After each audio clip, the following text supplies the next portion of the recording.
He might not be from Krypton, but he's heads above the rest. His knowledge can't be questioned. You can put it to the test. So if you want to hear the truth and have nowhere else to go, I'll give you the solution. Just tune into his show and just kneel before Zod. Kneel before Zod. Kneel before Zod. Kneel before Zod.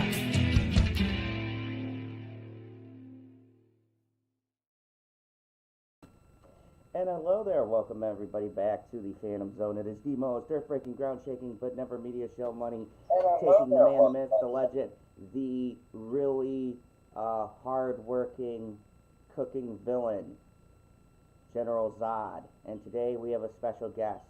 Today we have J and Little J. I'm going to call him Little J. What's up, guy? Hi. Look at that happy face. I know, right? He was so excited about your intro, actually, and he was like, going like, were you dancing to Zod's intro? That was pretty cool, right? You want to play a game on my phone? Sorry, hold on. That's all right. I understand. I play a game on my phone too, but I have to actually be live for people. Welcome everybody, and today we're getting back into the groove of things because we haven't been able to do one of these episodes. So hello everyone. I know you did not see me on Marvel Monday or DC Tuesday. It's because I got a new job and I'm working, so oh, I have almost no sound. Uh-oh. Yeah, I was just about to tell you, all of a sudden I can't hear you that well. It could just be because I thought it was because my son was just being loud. Oh boy. Okay. Can you hear me now?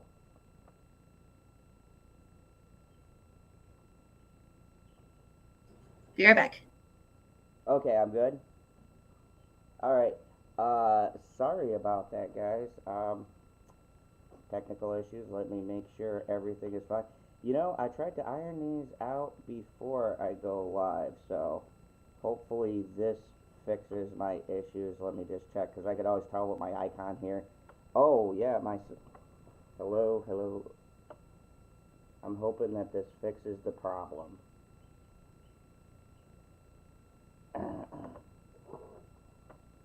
Tech issues. It wouldn't be us if we didn't have tech issues when we tried to restart. So, does my sound better? It does sound better, yes. Oh, Chromo says I sound the same. Weird. It could just be me, because I just turned up my computer. Okay. Let me see. I'm trying to fiddle with the mic here. Alright, let me try this. Alright. And then...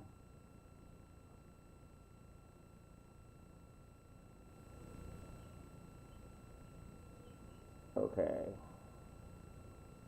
How about now? Let me know in the chat if you could hear me. Let me see how I... Okay.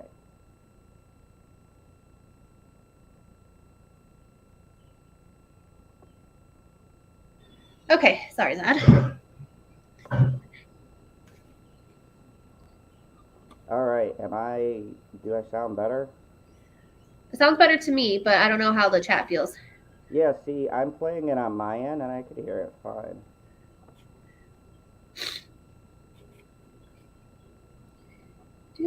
But then again, I got my headphones up too.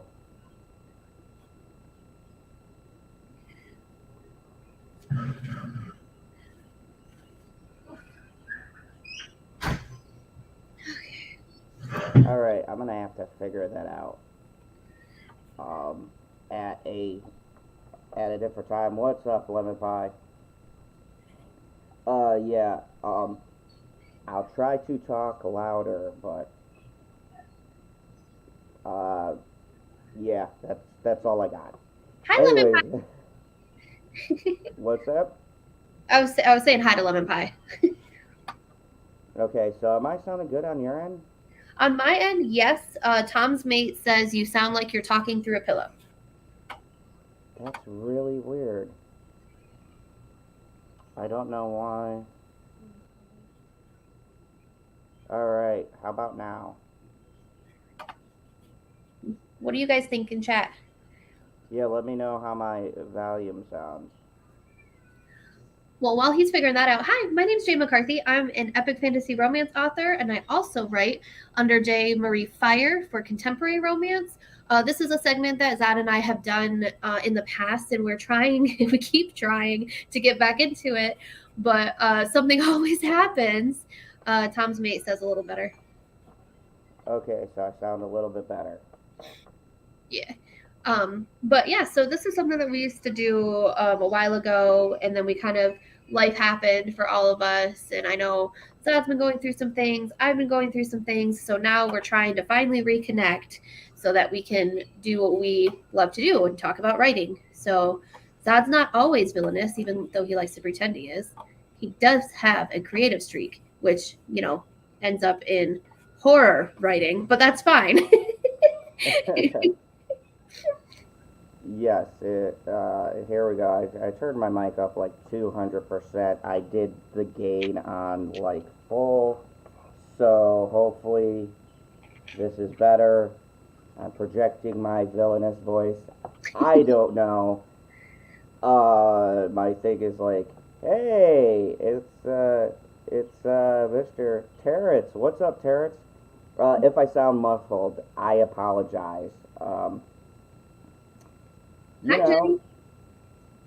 I'm just gonna have to project my voice. It's gonna be funny because it's gonna be sounding like I'm shouting at people. How's that any different than any other time? Well, I mean, yeah, I do shout a lot. I mean, it's me. Yeah, I also got a new camera, so yeah, there we go. Hi, everybody. Hi, I'm General Zod. I have not been, so I know people have asked. They're like, Zod, why have you not been on Marvel Mondays or DC Tuesdays? I just got a new job cooking. I'm super happy about that.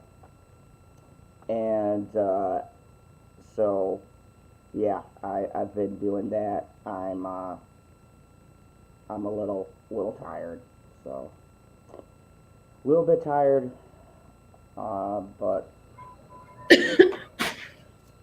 yeah. Other than that, hold on a second. I might go until I figure out what's going on with my mic. Let me see.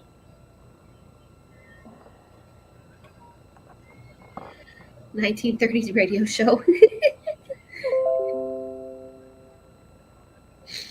Alright, and Oh God, if I can stop coughing, that'd be great.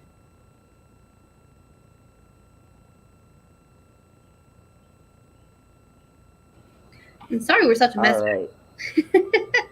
Can you hear me now? I can hear you. What about you, chat?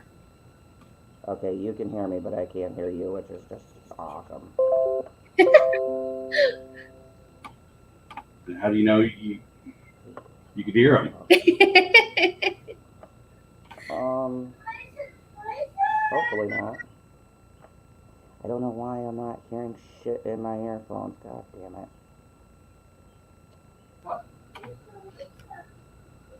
Oh, that's why. Did you figure it out? Okay, no, I don't want it to the speakers. Why are they not showing up here?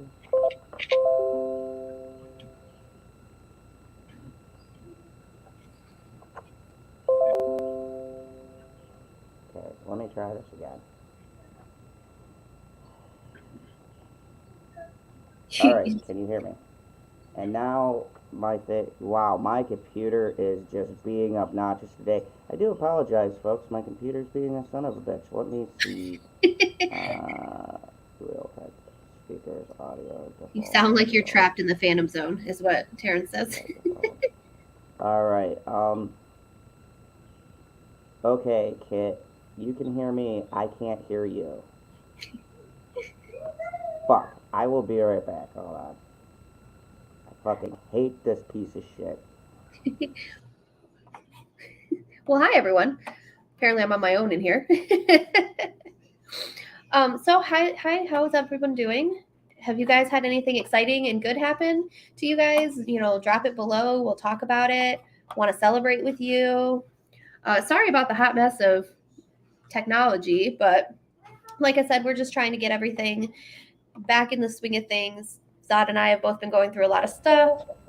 Okay, finally. I can fucking hear again. Sorry, guys. Would not be a show if I couldn't rant. All right, I'm using my regular computer speakers microphone, so hopefully that's working. I don't know what's going on with that mic. I gotta readjust it. I'm not gonna do it during this show. I'll do it during late night talks. PB loves when I fuck around over there. So, anyways, all right. How's it going besides tech issues, which seem to be a staple whenever we do these? I know it's. Oh, I can hear myself. Oh. Yeah. Yeah, that's because I got my normal speakers on. Wonder if that'll translate to it echoing in the chat. Probably. Hello, everybody. Hello. I'm just getting set up because my mic has decided it's going to work at a very low volume. And I have no clue why, so I'm using my regular computer mic. Let me see. Yes. I'm going to try to use my headset so that I can reduce the amount of noise.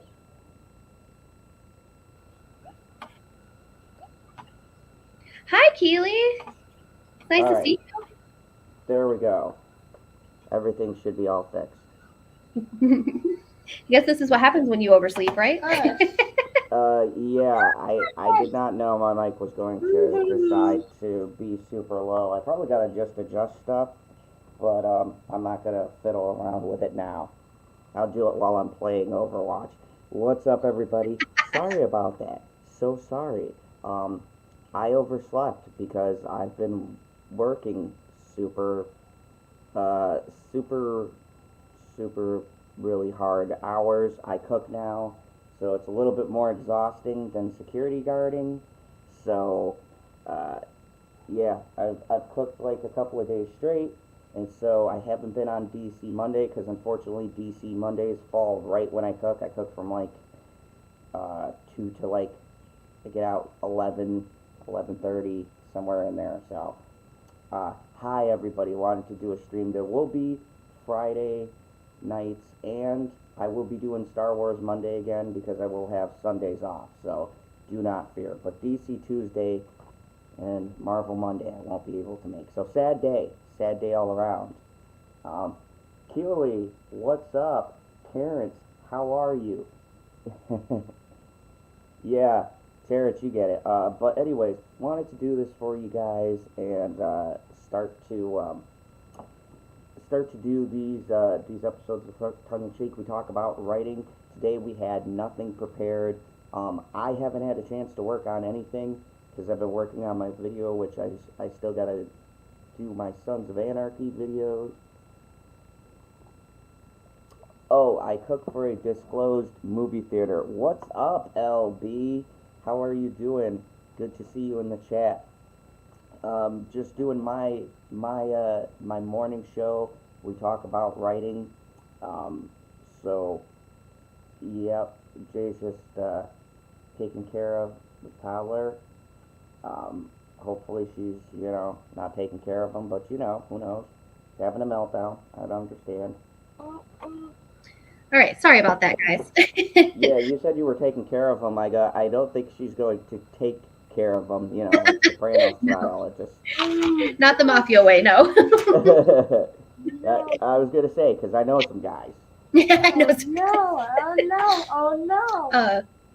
But, so I apologize in advance. My son's gonna be chatting over here in the so but yeah, basically like Zod said, we didn't have anything prepared for today. We just wanted to kind of get back into the swing of things and talk about everything that, you know, we have been dealing with and kind of what it means to get back into writing after dealing with stressors and life changes and all those types of things. So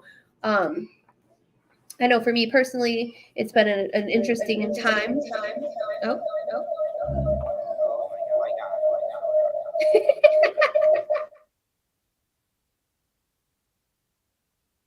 Oh, Echo. Oh no. Oh gosh. But anyway, so we were just going to talk about, you know, stuff like that. And I think we were going to read some stuff and poke fun at it and, you know, things like that. I mean, it's just really important to really.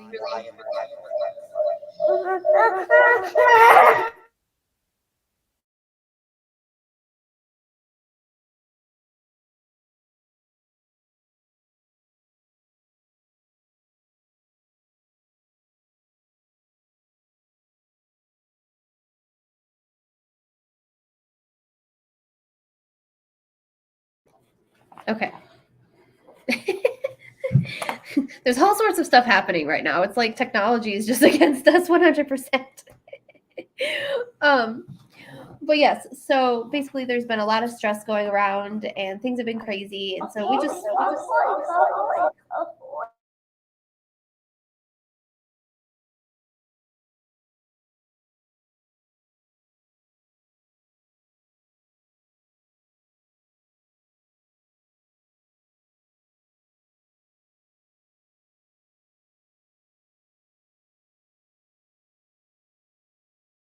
I don't know about y'all, but I'm having a great time. This is hilarious.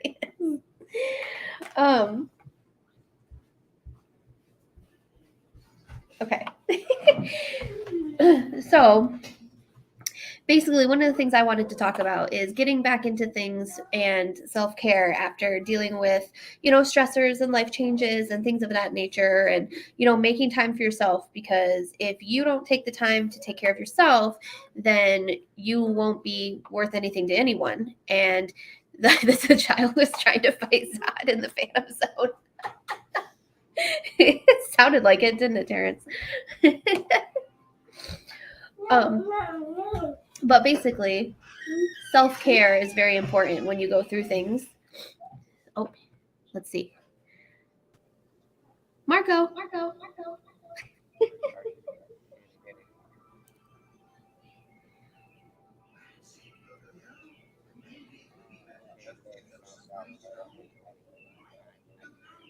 I can't even hear you anymore.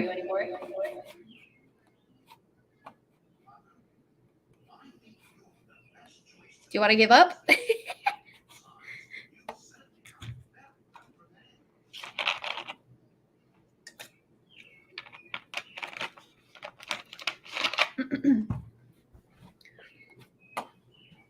good attempt. I know, right? That's my husband over there talking smack. All right, so Zod just messaged me saying he's restarting. So we'll see what happens. It really does. It really does match his reign of terror. No, so basically, I just wanted to kind of get into talking about your mental health and prioritizing yourself as well when you're dealing with a lot. I know, like, my family personally, we're going through a lot, and it'll be some days it's really hard for me to be able to remind myself that I'm important too, you know, and people, us as humans, do that all the time. And, you know, we take so much time taking care of each other sometimes that we forget that we are also humans and we also need to pay attention to ourselves. So whatever you guys do for mental health or self-care or things of that nature, it's very important. And make sure that whenever you go through things, you take that time to reevaluate and make sure that you ground yourself as well. Because if you don't take the time to do that, then you're not going to be able to do anything. And that's fine, Terrence, and that's totally fine. And you know, some people feel that way, and you know, and there's nothing wrong with that.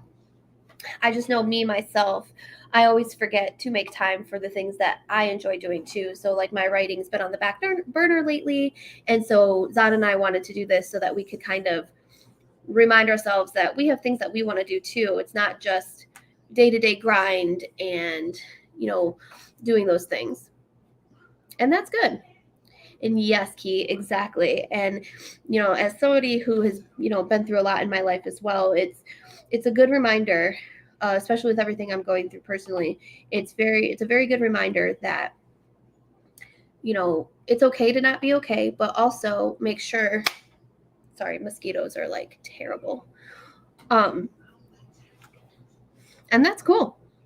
And I'm very happy that you have that and that you're happy in that mindset. Okay, do I sound muffled? Do I Oh my sound... god, he's back and he sounds, you know, normal. Yeah, my computer, so the new camera I bought has a microphone. And Oh, this has a microphone, and my microphone was plugged in. So the computer just was like, I can't fucking deal with it, and just decided everything was not going to work simultaneously. Because fuck technology. Am I right, guys? What's up, everybody?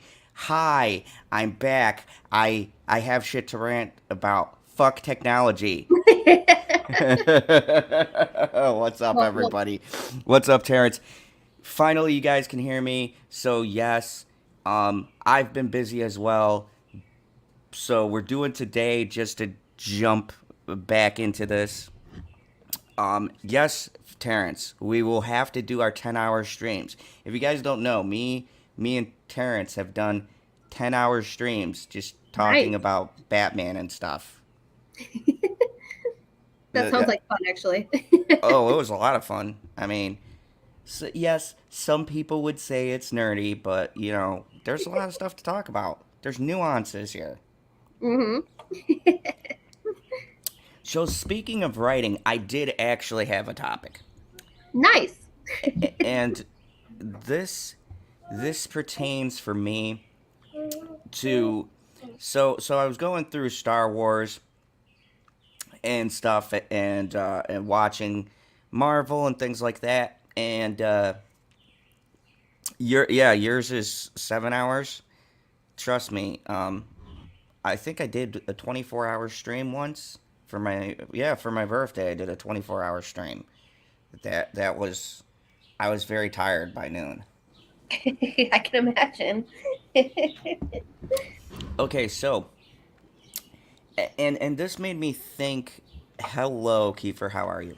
This made me think about writing in general, and I wanted to talk to you about it because I know Marvel Mondays and Star Wars Sunday will talk about the shows themselves. But I am tired of people making excuses for fucking shitty writing. Yes. Okay? So and I mean, you could say this because hell, I'm a DC fan and yes, I do make excuses for certain things that I know are terrible, but I can admit they're terrible, right? I had the most nonsensical argument with somebody uh, about the new Kenobi show. Like it's got people split again, and I said this. I said I don't have an issue because there's a lot of other issues YouTubers would bring out. Oh, there's this character, and you know, God forbid they're black. Oh my God, in Star Wars. Like, no, that's not my issues. But I did notice something. And I was going back through and watching it. I'm watching the last episode again. And I realized that something nobody is talking about is the writing is fucking terrible. And what I mean, Jay, and what I wanted to talk to you about too, because I know you write, and I can't seem to get it into everybody, is that things don't make sense from getting from point A to point B. So let me give you a scenario. So there's a particular scene, and spoilers if you give a fuck about knowing, but I'm sure nobody here does. So there's a particular scene where Darth Vader does cool Vader shit, right? Mhm. There's a ship that's going to leave. So he does this force thing, fucking pulls it out of the sky, right?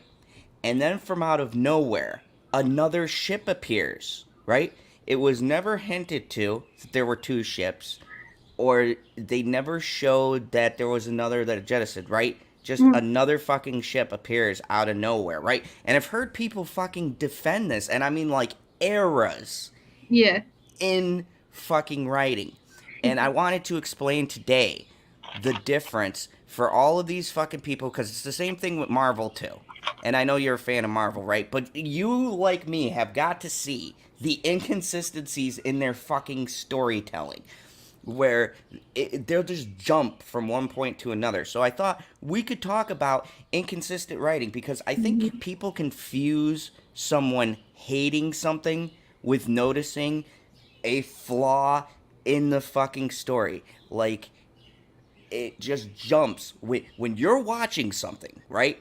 Mhm. And you can't explain why a character gets from point A to point B, or a character magically gets from here when there was no way they could go all the way the fuck over there with no explanation in between. That is poor storytelling. Yes. And I think a lot of people, yes, I know you love Marvel, Keely, but Marvel is fucking inconsistent. Let's be real with each other. They're inconsistent, especially with these fucking TV shows.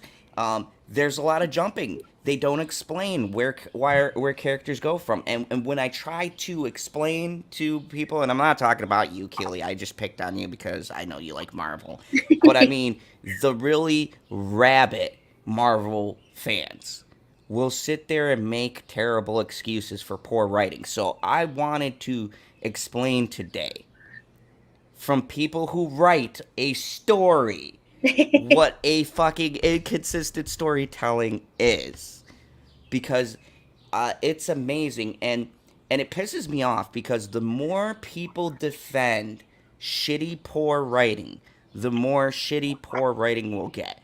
And this goes to what we do, because there's a lot of hungry good authors out there. There's a lot of hungry good authors who will not get jobs because these latte soy drinking fucking terrible college student graduates who suck the right dick to get a high position in Marvel are going to get overlooked. I mean, I'm not wrong here. Look at that fucking writing room in the Marvel staff. Okay, I saw a fucking picture, and they all look like they came from fucking Starbucks. And one dude got done looked like he got done sucking Kevin's dick. I'm just saying, okay?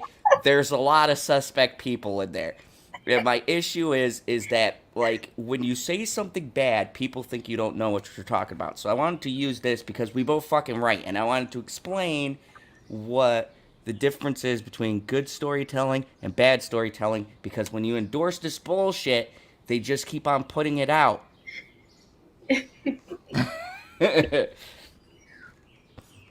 But you know what I mean, right? Like, Yes. Oh, hi, TJ.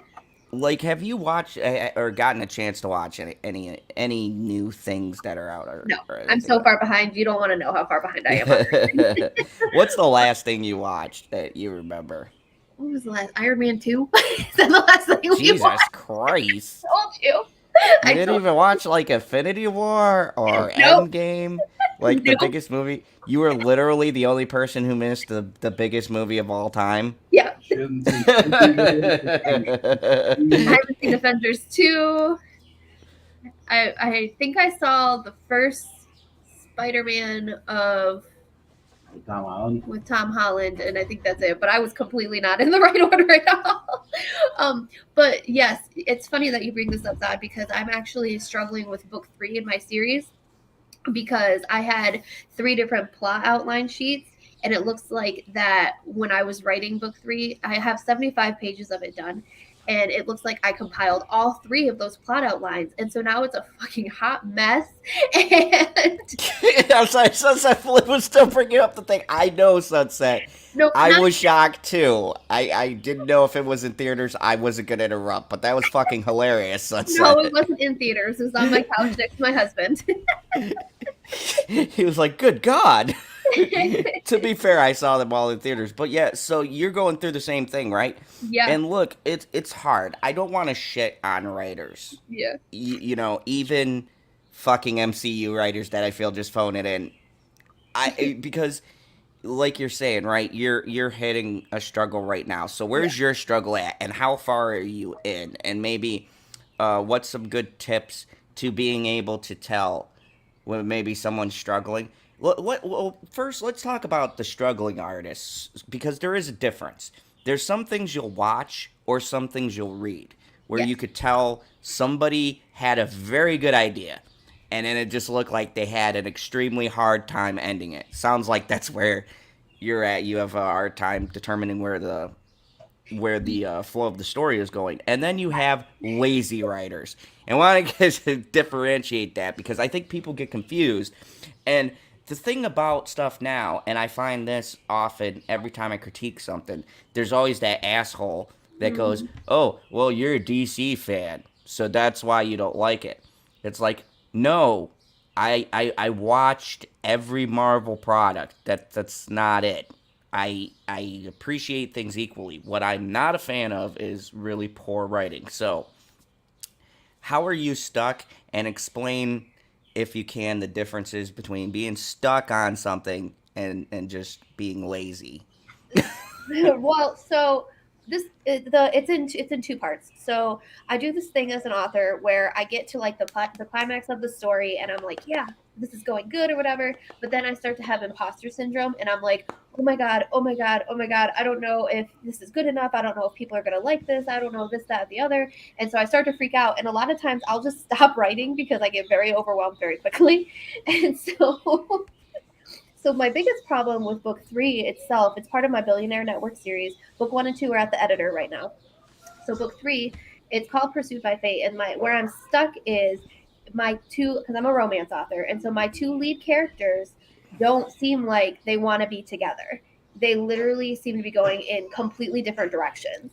And so then I looked at my plot outlines, and it's just everything is just a hot mess of bullshit. And so I'm gonna have to print the whole 75 pages out and then go through with a pen and figure out where the hell everything is. Because the other problem I have with this story specifically is this series is 6 books long, and at least 3 out of the 6 books were already started, and they were different projects in general. And so then I smashed them all together, and so then I had to like rework a lot of stuff. So that's part of my problem too. Actually, that stop right there. That's a Yes. great point because funny story about Obi-Wan, which most people won't know. It was actually there were completed scripts, right? And apparently, Kathleen Kennedy, or Satan as I like to call her, had had made changes because she said they were way too dark.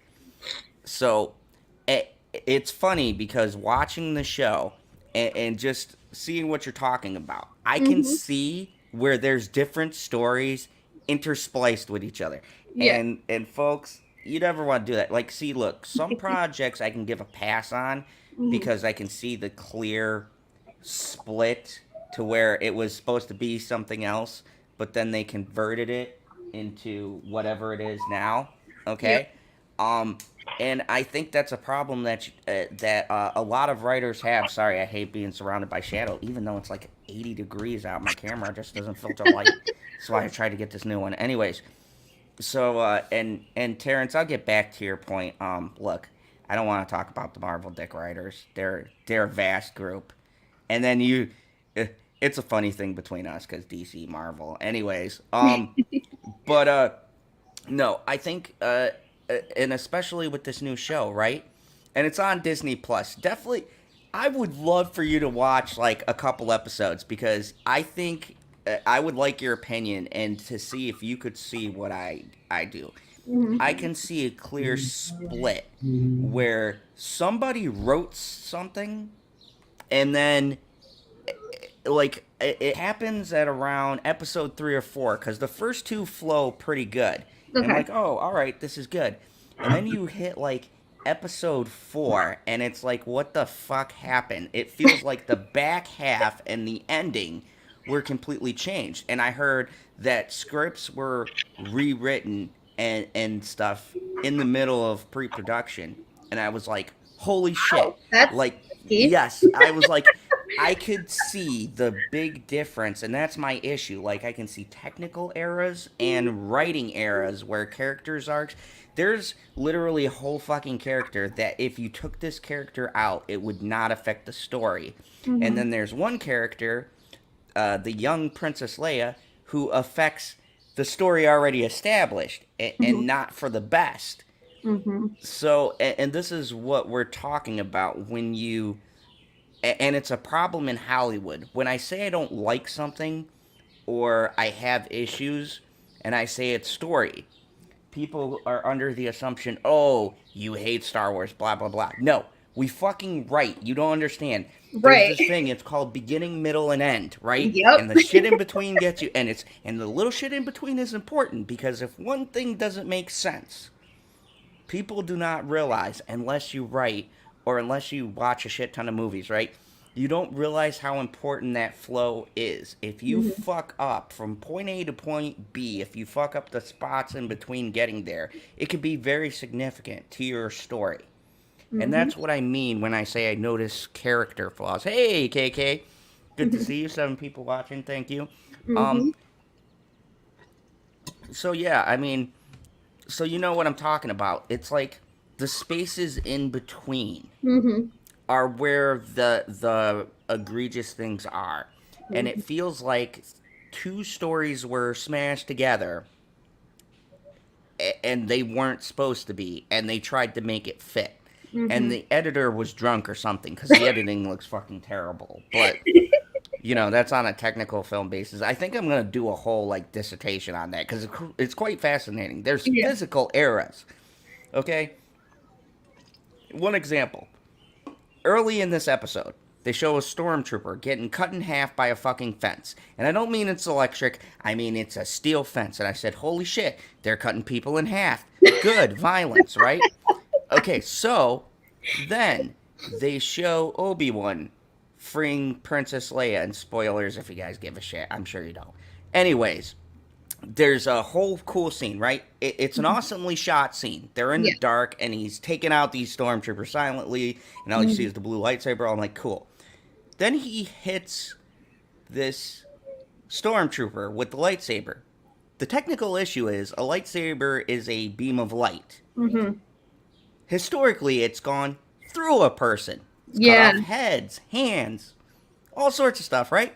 Right. He hits the stormtrooper in the chest, and there's a burn mark. And what makes this worse is the fucking drunk midget editing does a close-up shot. Yeah, 3 midgets.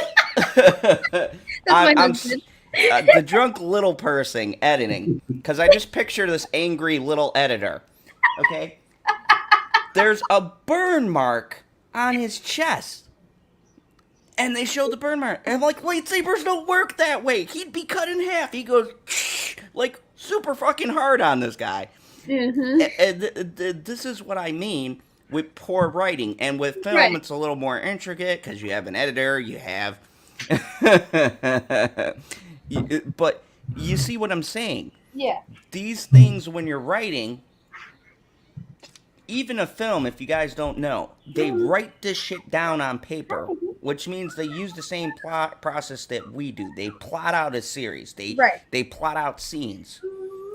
And when you plot stuff out, with writing it's a little bit different because I feel like our characters take a life of their own. They can go in different directions. With fucking filming shit, you steer the ship. So... yeah, you know what I mean, right? Like, they smashed 2 stories together, and whoever plotted it, the person who edited it should be fucking fired. I don't know who the guy is. I'm going to look up the editor, but I'm going to send him a nasty note. He did a fucking terrible job. Yeah, because honestly, those details matter. Like, and that's why it's so hard to write fantasy. Like I also write epic fantasy, and it's really hard because those types of things matter. So like if I create On your left, Tim. On your left. so like those types of things matter. So like if you're writing, for instance, an epic fantasy, like, oh, my toddler is giving my husband a hard time. Sorry. I'm sorry, guy. I understand. My daughter's 15, so. Yeah. Oh, hold on. I got a work call. Give me 1 second. So yeah, so these things matter. I'll take it away. How's everybody in the chat? I'm sorry I haven't seen you guys. KK, how are you doing? Tim, good to see you. TJ, a work in progress. How are you? I know people are not used to seeing me on early, but yes. So yes, writing and plot points matter. So here's my problems with inconsistent writing and why we're talking about this today. Is that, hey, lovely Sherry, inconsistent writing can single-handedly ruin stuff. And here's my issue, when especially critiquing stuff, and it's why I'm doing my son's. Oh, thank you, Sunset. It's why I'm doing my Sons of Anarchy review, and this is very important to everybody. When I critique something, I know I joke a lot on the channel and stuff like that, but my movie critiques I do fairly seriously and things like that. Oh, I'm doing well. I got a new job. I'm a little tired. And my schedule is slightly off, so I'll be appearing on our alternate channel. I know people were asking about me the other night. I apologize. I work later than when we go on, so we're working it out. But anyways, so when you're plotting stuff, and this is what I try to explain, especially with my reviews, when I'm reviewing a movie or when I'm reviewing a show, I'm not just looking at how pretty it is. And this might be nitpicking to some people, but details matter, okay? When you're watching something, why you enjoy it is because of things that can't be explained, right? It's the flow of the show or movie or anything that you're watching is determined by how the story is told. And subconsciously, you can pick up on these things. And the thing that annoys me, especially with more famous products and movies and things like that, yeah, I got a better job. I'm a cook now. I'm cooking for the movie theater, so I'm super happy about it. Hey, Andrew, good to see you. Good to see you. How you doing? Sean B, good to have so many people, 10 people watching. Thank you. We're just going over some writing things. This is me and J McCarthy's writing. We explain our process, and really this will help you guys understand how I rate stuff, because I know people are curious. They're like, Zod, how do you determine what's good or not? And there's a lot that goes into it. When I watch something, I don't just watch it once. Even if the movie sucks, I'll watch it a couple of times. There's certain things that I pick out, right?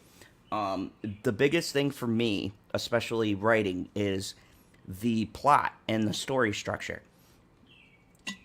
Like, here's the thing. You can have a movie that has something that just happens, right? Sorry about that. No problem. I was explaining my reviewing process and how we look at things when we're watching something. I'm sure you do the same thing being a writer, right? Structure matters, people. And it's why I get mad at people who either hate something just because a company is involved, like, oh my god, it's Disney, I fucking hate it. That's not true. And that's really disingenuous to the writers and directors, because they need to make money. And right now, Warner Brothers, Disney, Sony, they're the biggest companies, so you can't hate someone because they took a good job. But there is interference, and unlike us, they have overhead, and there's people who come in and they fuck around with things, and we've seen it so many times. And so I've got to determine, is it the director and the writer who messed up, or were there other hands in it? Because if you see a good story buried in bullshit, 90% of the time it was not the writer and director's fault. It went through 50 different hands. Mm-hmm. And by the time it got edited and changed, their original vision didn't translate, okay? And that was the biggest thing. Like, I'm watching The Boys, right? And I don't know who watches The Boys, but watch the show. It's fucking tremendous, right? You can see, and I love Eric Kripke is his name. He wrote Supernatural, if you guys don't know. He also writes The Boys. Since Supernatural, you can tell he's got good dialogue, and he's got good writing structure. And what I mean is, even being a fucking CW show, right? Watch an episode of Supernatural, like the first 5 seasons, because he left after that. But you can tell how he structures the story, how he structures the dialogue between two characters, right? He puts a lot of thought in it. It's a lot of snappy, witty dialogue. And if you give actors good material, that translates. And this is what I'm talking about. It's a domino effect. If you have poor writing, then the actors will do their best, but you can only do so much with shitty dialogue, right? And then you have a poor setup for a scene, it comes off wrong. These things all matter, and that's why when I rate something, I come off harder. And, like, people are confused about Black Panther, right? Let me give you the side story. I fucking hate Black Panther. If you haven't been on my channel, welcome. I think it's the most fucking overrated movie of all time with Avatar.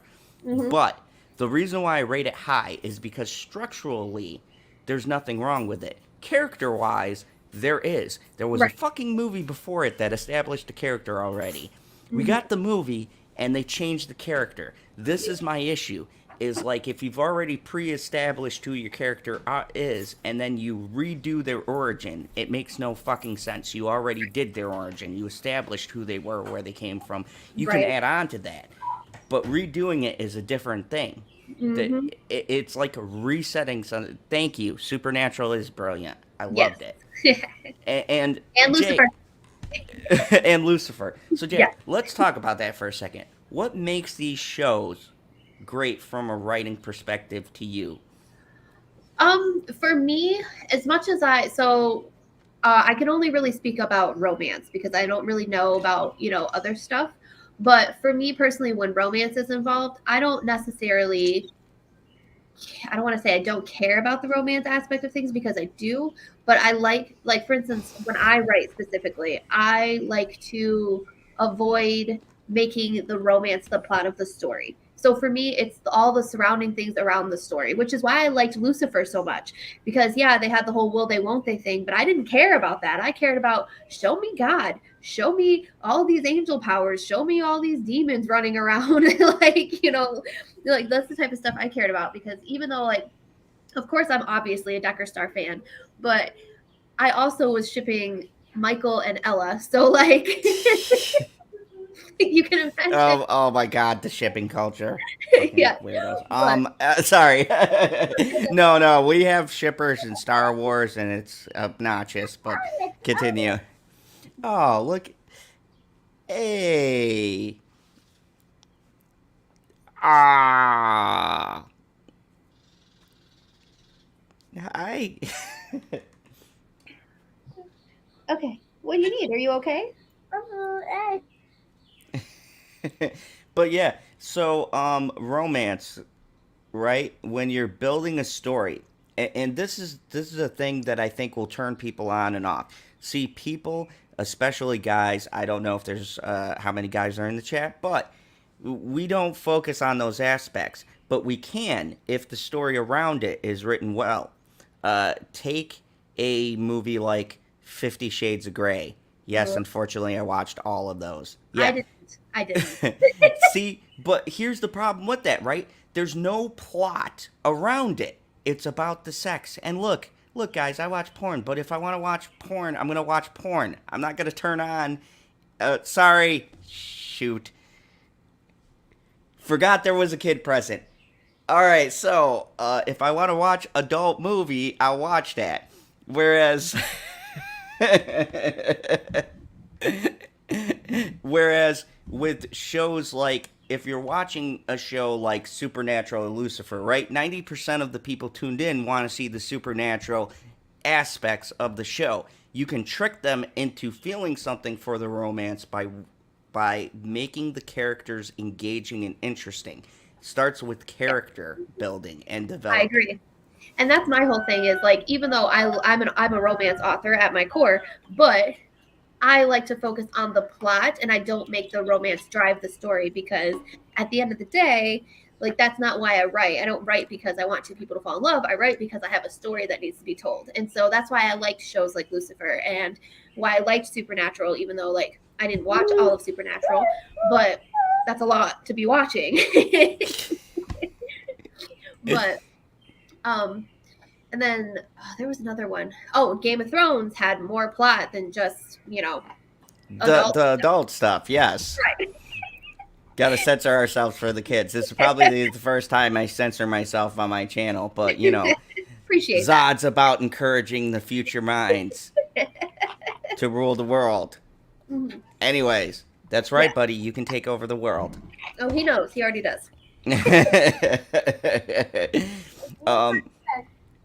But yeah, and that's the thing, right? When you're writing and when you're developing a story, the important part, and how I choose to grade, if you ever wonder, and it's why I'm doing my Sons of Anarchy retrospect, is because there's very strong writing. In that show, every character you learn about first. Before you learn about their relationships and who they love and what their deals are, you learn about who they are as people. If you cannot connect with the people you're watching, you will not care. This is psychologically and test studied and screened and proven. This is why movies have screenings. They want people to sit down and see how the audience reacts to a scene, right? If they don't like something, they'll take it out, or they'll have a survey sheet. And at the end, Sorry. She says hi. She went. Oh, hi. But yeah, and I agree with you with the character building for sure. And that's one of my favorite things when I write, especially when I write fantasy, is I do a lot of character building, I'll do a lot of world building, I do a lot of culture building, and all that stuff. It just kind of mushes together and creates an overall product. And when you're missing the pieces of that story, it causes a lot of disconnect when you're actually watching everything. So if you guys don't know, here's a good example. Why were so many people mad at Last Jedi? I will tell you. And this is not from a Star Wars fan perspective. Let me tell you from a writing perspective.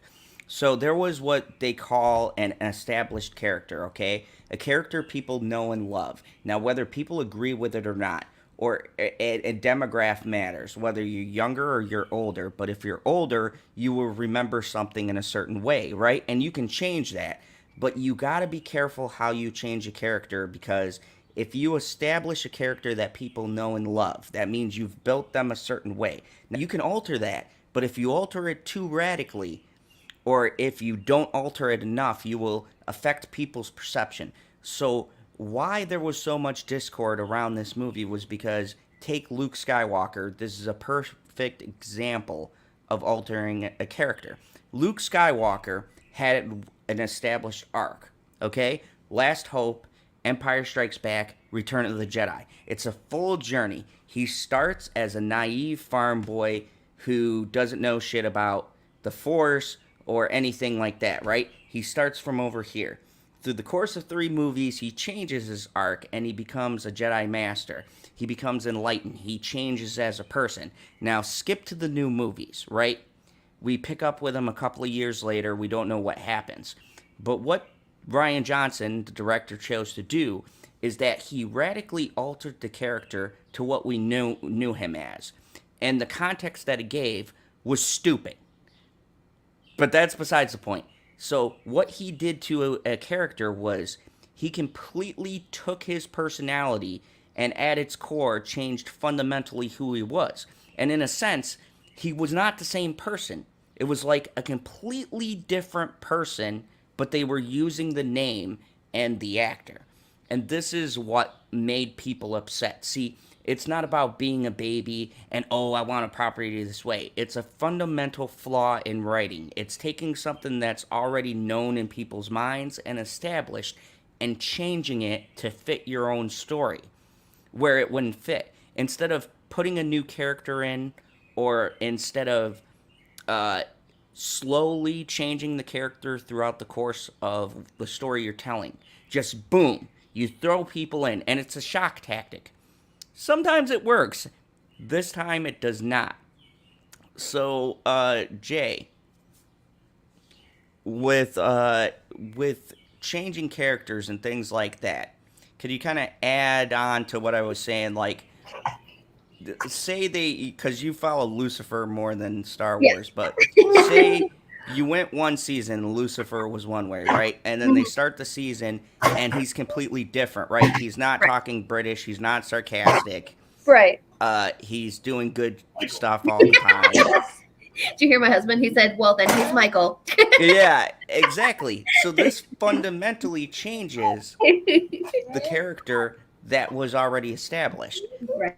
Now, why would this be a bad thing and make people upset? Because I think people get confused between why fans are upset about things or people who read books, right? Why they get upset when there's such a radical change with no explanation.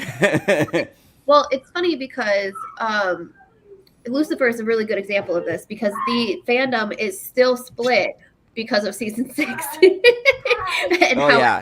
I enjoyed it. I don't care. I thought it was good. That's how I felt too. Hi. And so basically, I think there's a big difference between. Sorry, hold on.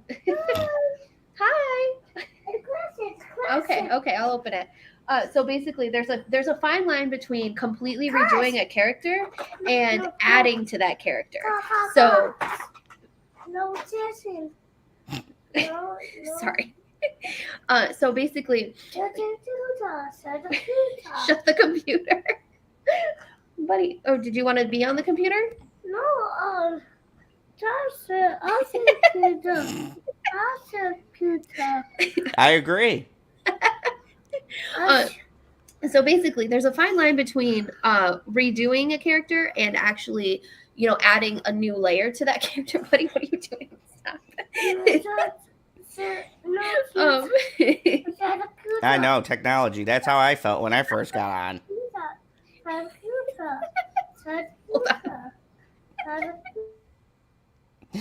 Anyways, so yes, there's a fine line between when you redo a character and when you make a character, right? So, yes, adorable. So with, say for instance, right, when you're doing a character and you take the character and you grow them, right? So, for instance, and I'll be talking about this with Sons of Anarchy, right? The main character starts at one point, and as you watch the series, you see them change as a person. It's not a sudden shift. It's very gradual, and it stays within the established parameters of your character. So, hey, what's up, Mega Jetty? Thank you. Good afternoon to you, too. Good morning, Planet Q's Queen. So, what we're talking about is the reason why people get upset when things are changed in a show. Yes, speaking of The Last Jedi, I would have loved to see Luke use his lightsaber. That, in my opinion, was a major missed opportunity. Yeah, and the funny part about that, Sean, is that they had a whole battle that basically doesn't happen. He's a hologram. And this is the problem with writing. Ryan Johnson is a good writer, but he does this subversion of expectations. And there's a difference between there's a difference between fooling people and twisting something to surprise us versus doing something just to shock people. And that's what I mean. Everything in that movie is not to build upon something. Yes. It's to shock, and it's what happened in Game of Thrones. Okay, if you guys haven't seen our Game of Thrones, the last season, what was our issue? Everything that was done wasn't in service of the story. It was in service of surprising people. And there's a difference between surprise and a plot twist. They're two very different things. Like M. Night Shyamalan used to do this, right? Okay, spoiler alert for Sixth Sense, but my God, if you haven't seen that, Jesus Christ, watch that movie. But anyways, spoiler alert. In The Sixth Sense, right, Bruce Willis plays a psychiatrist, and he has a patient, gets shot, right? He cuts the scene brilliantly to where it goes into the story, and you think Bruce Willis recovered, blah, blah, blah. He's trying to help this kid who could have issues, right? And throughout the whole thing, the kid's seeing ghosts. Bruce Willis doesn't believe him, right? And there's hints in the story at what the twist is, which means it's built in.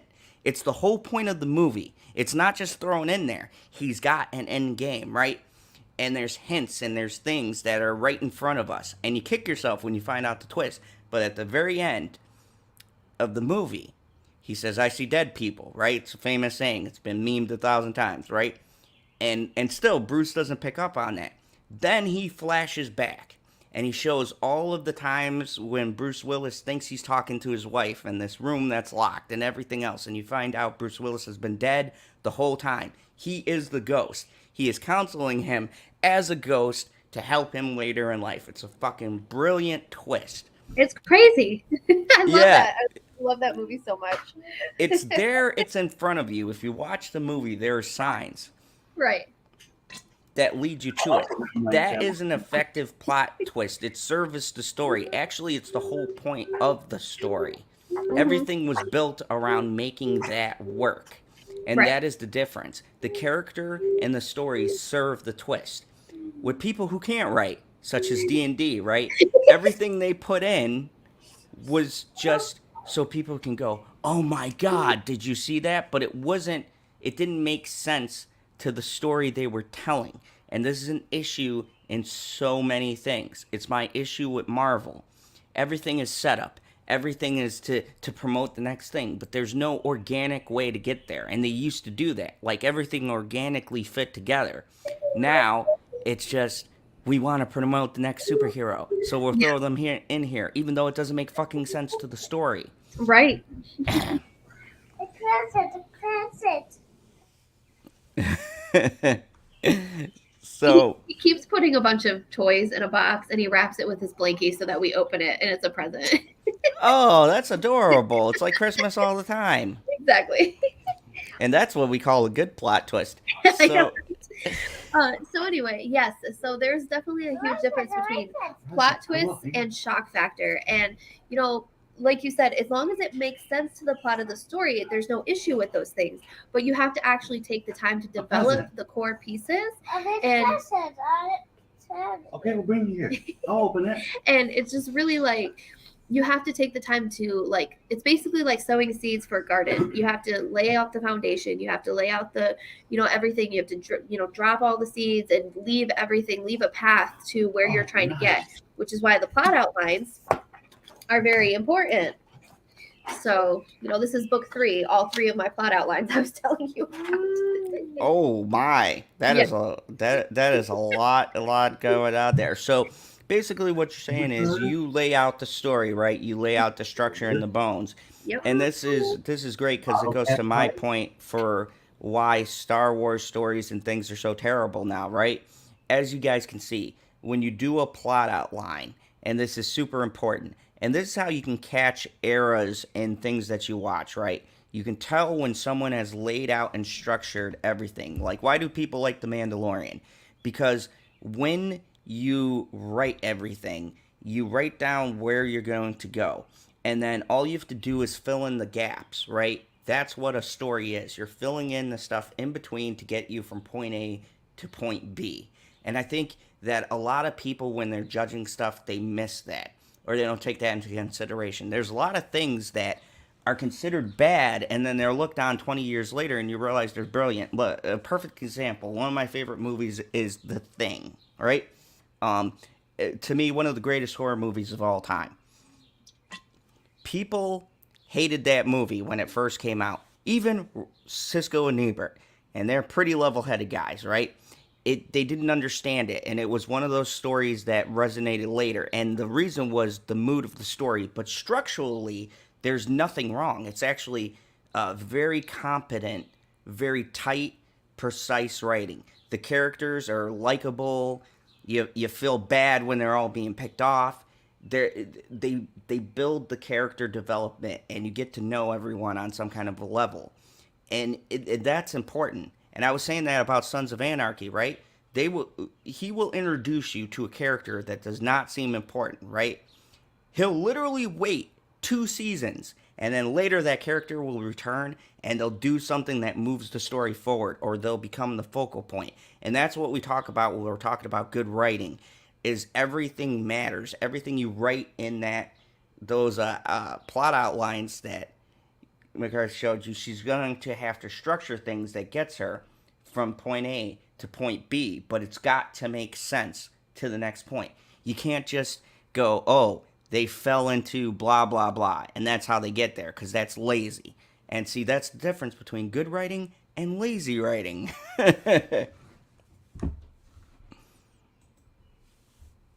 Hold on, it's my turn to open a present. So, Mega Jetty 1 says, Super Chat, was the end credit scene in Fast 5 reveal Michelle Rodriguez was still alive, a surprise or a plot twist?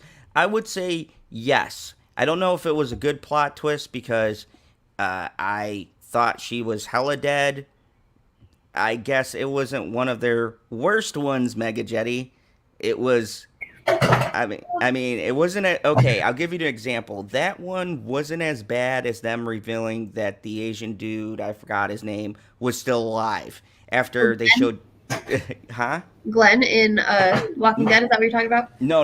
I was talking about Fast and Furious. I think his name was Han or something like that. Okay, so let me give you the scenario. For Han's death, they showed Jason Statham blowing up his car. Okay, it's a reveal that he's been this bad guy in the background. That's a good plot twist, okay? Because we knew he died, but we didn't know how, right? Then later on, they brought him back to life. That's what we're talking about with convenience versus a good plot twist, right? Same thing with Michelle Rodriguez. In the movie where she died, we didn't actually see her die. They kind of did it off screen. This left it open for them to bring the person back, right? And there's a difference in that. You can cut away, and in our mind, we made up, okay, there's a crash, and she's dead because of how it looks. But we never saw the body. And that's been a rule in The Walking Dead. She brought up Glenn, right? If you don't see the body, they're not dead. Basically, you have to get confirmation. And those are little tricks you can use. But once again, those service the story. Then there's ones where people definitively die and they use an excuse to bring them back. Like Jon Snow. He got stabbed in the heart. He got brought back. You know what? They still have not explained how he got brought back to this day. Ever. Yeah, but they're doing a spin-off potentially with him as the lead. I don't care because Bran's the king. I don't care. The kingdom's wheelchair accessible now. And he doesn't care about rolling. Westeros is going to hell. They got a guy who doesn't even focus on the kingdom. He fucking focuses on Worgen or whatever. Yeah. I'm sorry, I forgot you were asking. He freaking focuses on flying into pigeons and stuff. Okay, the kingdom is doomed. In my headcanon, it ended at 6. Cersei blew up everything and won. That's where my headcanon stops. Yeah, so you were talking about making sure you plan everything. So I made this really obnoxious, breakdown of everything. I don't know if you can see it. Yep. So that's books, 1, 2, 3, and then 4, 5, 6. So it shows exactly how everything overlaps. That is very, very, very meticulous. Yes. So I just thought it was funny when you were talking about you have to make sure you know how everything goes. Sean, your guess is as good as mine. We don't know how he survived. He appeared in another Fast and Furious movie. Apparently, he crawled away before Jason Statham made the ridiculous explosion that took out 3 cars. So how he survived movie magic, I don't know. They went to space. I've given up on trying to figure out what the plot is. I just go for dumb fun. To be honest with you, you can't have guilty pleasures like that. Like for me, Fast and Furious, I don't look for sense anymore. There's somewhat kind of a plot for each movie, and then it's fast cars explosions, and now space travel.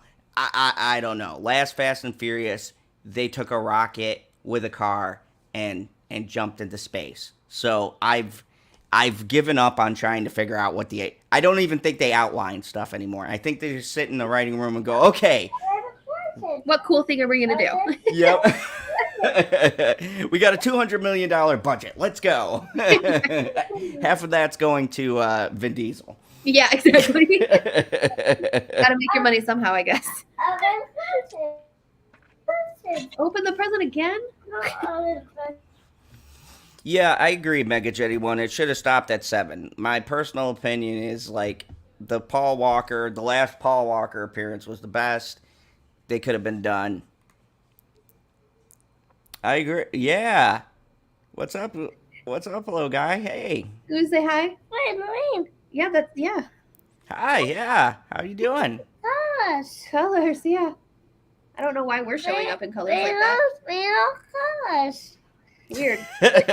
There's a lot of colors. Yeah. I'm not sure what's happening, but whatever. I'm here for it, I guess. So what do you look forward to in a story, huh? Lots of action? I know. Oh yeah, the moon back there. Sorry. This string thing is like a dream catcher thing, and it's got a moon on it.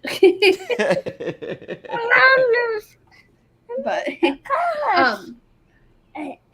yeah. So what was? Have you finished Moon Knight yet? Yes. How did that end up? Did they thoroughly explore the DID aspect, or did they kind of let it hang? They did yes and no. He had a third personality, which was fascinating. I know, it was exciting. And then, it did the Marvel thing. There was a big fight, action scene, third personality came out, killed Ethan Hawke's character, and then it was kind of the ending. And that's what I mean with writing. It felt like they were rushing through the last episode, and I said it. That was my issue with the last episode. Okay. Is it rushes right through, and this is what we're talking about with good writing. Yeah. I feel like they had everything plotted out, but it should have been longer, and that's my issue with Moon Knight, is that it's not long enough. Like, that last episode is so quick. And also, how she gets from being in the tomb to then she's conveniently in the back of the dude's truck and follows him. And this is what I'm talking about when I'm grading something, guys. If a character all of a sudden ends up somewhere, that is poor writing. It means they did not know how to get them from point A to point B, so they made a bullshit reason for them to be there, and they jumped them over there. And this is what I mean when you were showing the plotting, right? There has to be, even at the end, reasons for how people end up places, reasons for why scenes happen. If there's not, it means the creator ran out of time, ran out of budget, or they were expecting to get a longer episode or whatever, which they were. They didn't. And they were trying to make it work for the time they had. And to their credit, they did the best job, I think, with everything they set up that they could. Yeah. But if this is just one season, there's still things they left open. And they came out saying it was one season. So they left these things intentionally open until I get something confirmed, right? And they had to do things to make things work, and that's what we're talking about. You shouldn't have to force characters to be in a place. It should organically happening. And look, when you write a book, it's a lot easier to do. You got more pages. But this is the issue with story writing, and why film writing is so much different, because they have structured time, and they have to get a beginning, middle, and end, and they have to get all of their characters into the place they need to be by the end of it. And if you can't write, that's hard to do. Even if you can write, it's tough to do. Right, especially when you factor in, I don't know anything about, the theater industry, but I imagine it's even more difficult, because you come up with the best product that fits everything, and then they're like, no, we don't like this because we want to add more of this because it'll be more popular, it's mainstream. So I can only imagine how hard it must be for screenwriters. Like, picture, you write your story, because this is basically how the film industry works, right? So, Jay, you write your story, you think it's the greatest. On paper, you have enough paper because, endless supply. You have enough time, and then you hand it over to the higher-ups, right? And they say, oh, no, but you need a character who represents everyone, right? You need to do this because it's going to resonate. Well, this demographic didn't like this, so you got to change this, right? And Right. I get that from a writer's perspective. I get it when you have to make certain changes. And I think that's the difference between us who write stories and novels versus people who write for movies, because there's less overhead. We come up with an idea, we can see it all the way through. Right? Right. As long as you don't belong to a publisher or anything, your story is pretty much your own, which is why I'm an indie author. And so I'm working with a publisher specifically in my area that has the same kind of mentality as me with writing. So she's not going to take my story and completely change everything. So like a lot of times on the writing side, when you have a big publisher that you're trying to present the final product to, they do the same thing. They'll go through and they'll be like, well, you need this and you need that and you need to change this and you need to do this and you need to do that. And it's really, that's one of the things. I didn't want to sacrifice any of my creativity for the hopes of actually selling books. So, and I've said this for years. I think that's the problem with Hollywood in general, right? Hollywood and people, when you're watching stuff, this is why I say be critical and have a voice and actually voice your disdain for something, because they only understand stuff through the money, right? And their whole demographic, in all honesty, they don't give a crap about creativity. They really don't. They want a product that sells, right? And they want you to stay within that mold. Anything new is a gamble because they don't know how people are going to take it. And it's the same with writing too, right? I'd be curious, like for Harry Potter, right? When she started out. Now, clearly, the first 2 or 3 books are kind of child wonder, but they get really dark. And I was just curious how that conversation probably went, right? She turns in the pages and they're like, whoa, wait a second. right. Kids are dying here. Like, this is supposed to be a magical... We sold this on magical wonderment. Like, Yeah. how do you think, like, someone like her would get away with that? Because then you look at the flip side of it, right? Someone like Stephen King does gory, crazy stories, and then I've seen him come out with like a love story or Shawshank Redemption, and you think his author went, "Whoa, Steve, you're known for like killer plants and giant cockroaches and huge rats. What's this love story stuff? Right. Our people don't know you, right?" So he took Richard Beekman as a different name where he writes a different type of story under that name. Yep. And that's why, pen names are so important, because like, for instance, the Black Dagger Brotherhood, I think I've told you about it before. I told you to read it before, but it's by J.R. Ward, and she is amazing. But the problem is when you slap your name on something like that and you have 20 books for the Black Dagger Brotherhood and then you come out with some weird billionaire romance, a lot of people are like, what in the world? And so J.R. Ward herself actually went and she got a new pen name to do billionaire romances. So she does her vampire books of the Black Dagger Brotherhood, and then now she also does like billionaire type stuff, contemporary romance and everything. And it's so bizarre. I haven't read any of the contemporary stuff, but I've like seen snippets online, and I'm like, oh my goodness, like and see, that's why it's hard for me when I'm writing something. I will go after a creator if I know that they've got an established pattern of writing. They're just shitty writer, across the board. Yeah. Whereas sometimes you have consistent writers or you have consistent movie makers, and they'll come out with a really bad movie and you'll be like, what the hell happened, right? Yeah. You were here. And sometimes it's because they got that overhead, right? They want to do it a different style and be unique, break out of that mold. But because their name is on something, because they're known, you're like put into this box. That's why you'll see a lot of artists today, a lot of film directors, they'll do several wide range because they don't want to be stuck as like a master of horror or the action guy, right? You see a Michael Bay film, you think, explosions, women running around ridiculously, Right. with the physics and stuff like that. J.J. Abrams, you think lens flares and Yeah. crazy stuff, right? Hmm. And now the new directors are trying not to put themselves in the box, because then what Hollywood is going to expect from you is going to be that genre, just like probably J.K. Rowling, right? Right. Yeah. She can't now come out and make like a vampire story, because everybody would be fucking confused. They'd be like, "Wait, you do wizards and whimsical stuff. Right.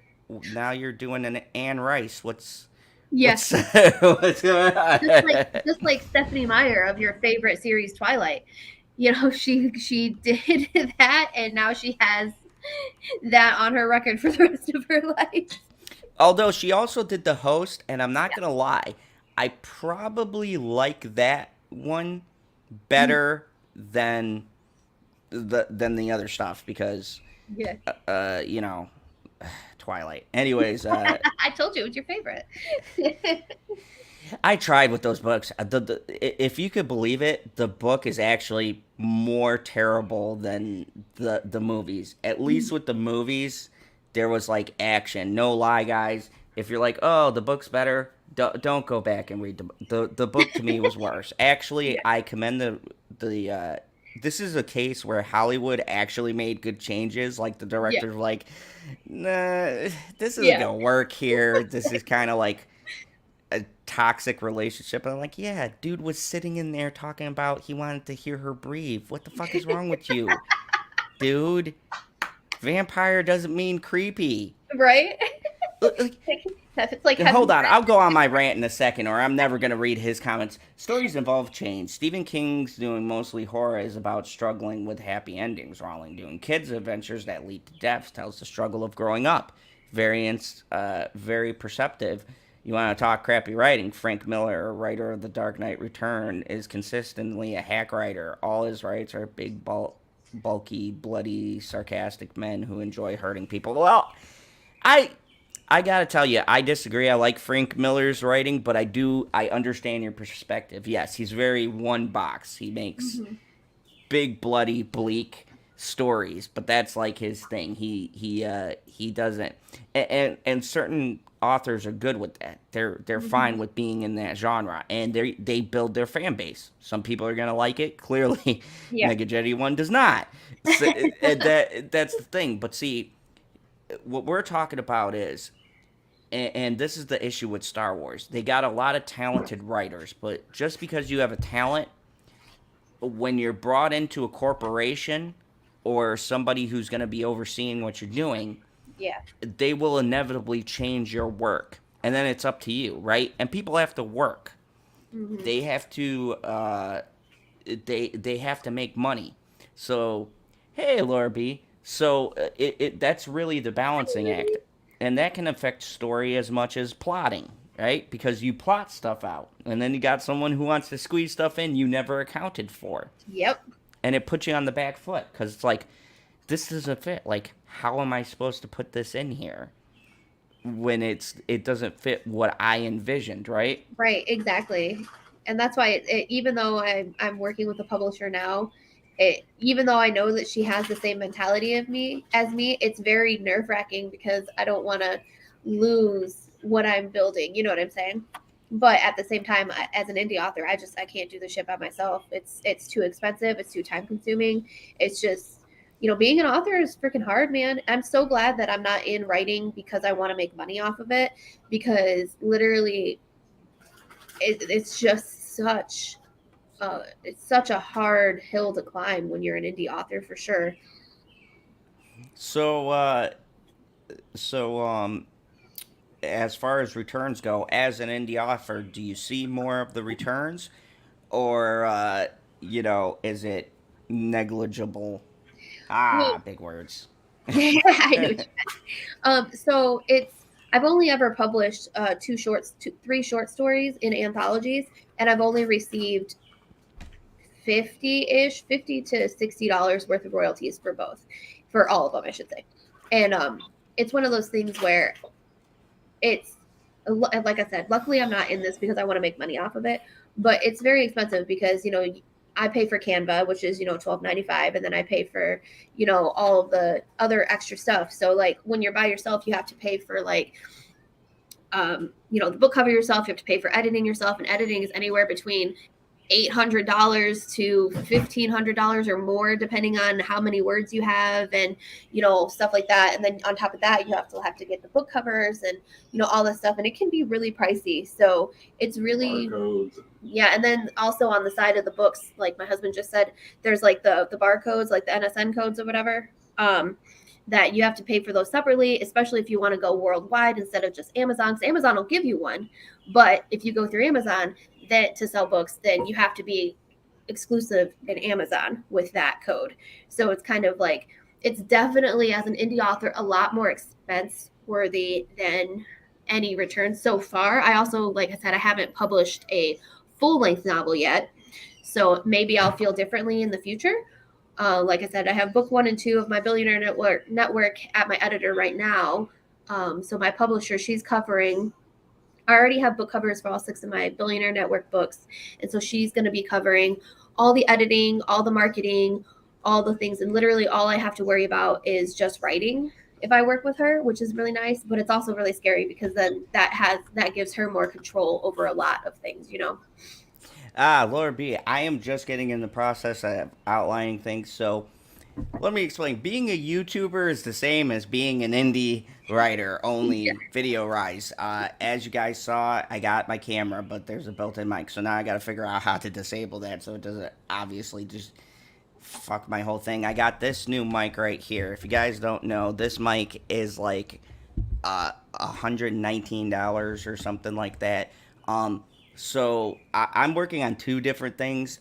Getting to 1,000 subs, that was fucking tough. Now I have an issue with my monetization, and believe it or not, when you get monetized, it's not that much money. YouTube takes a percentage, which is based off of watch time. So I make more money probably doing streams, which is why you see 90% of my channel is streaming.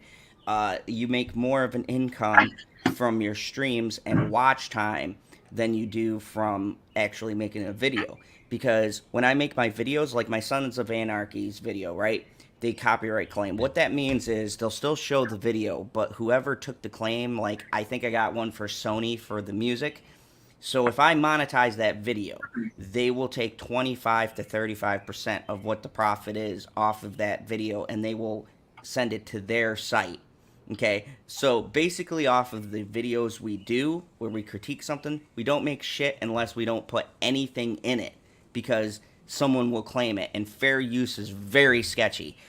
You can use certain pictures, but then others are not considered fair use. So to answer your question about the writing thing, writing is a whole nother beast. I'm just working on my story, and to be quite honest, I've been so busy and then trying to keep up with my streaming schedule, it is extremely hard. Like YouTube is almost a job within itself, because you guys expecting consistency. So like I do my Fridays, PB does Monday, Tuesday, or Sunday, Monday, Tuesday.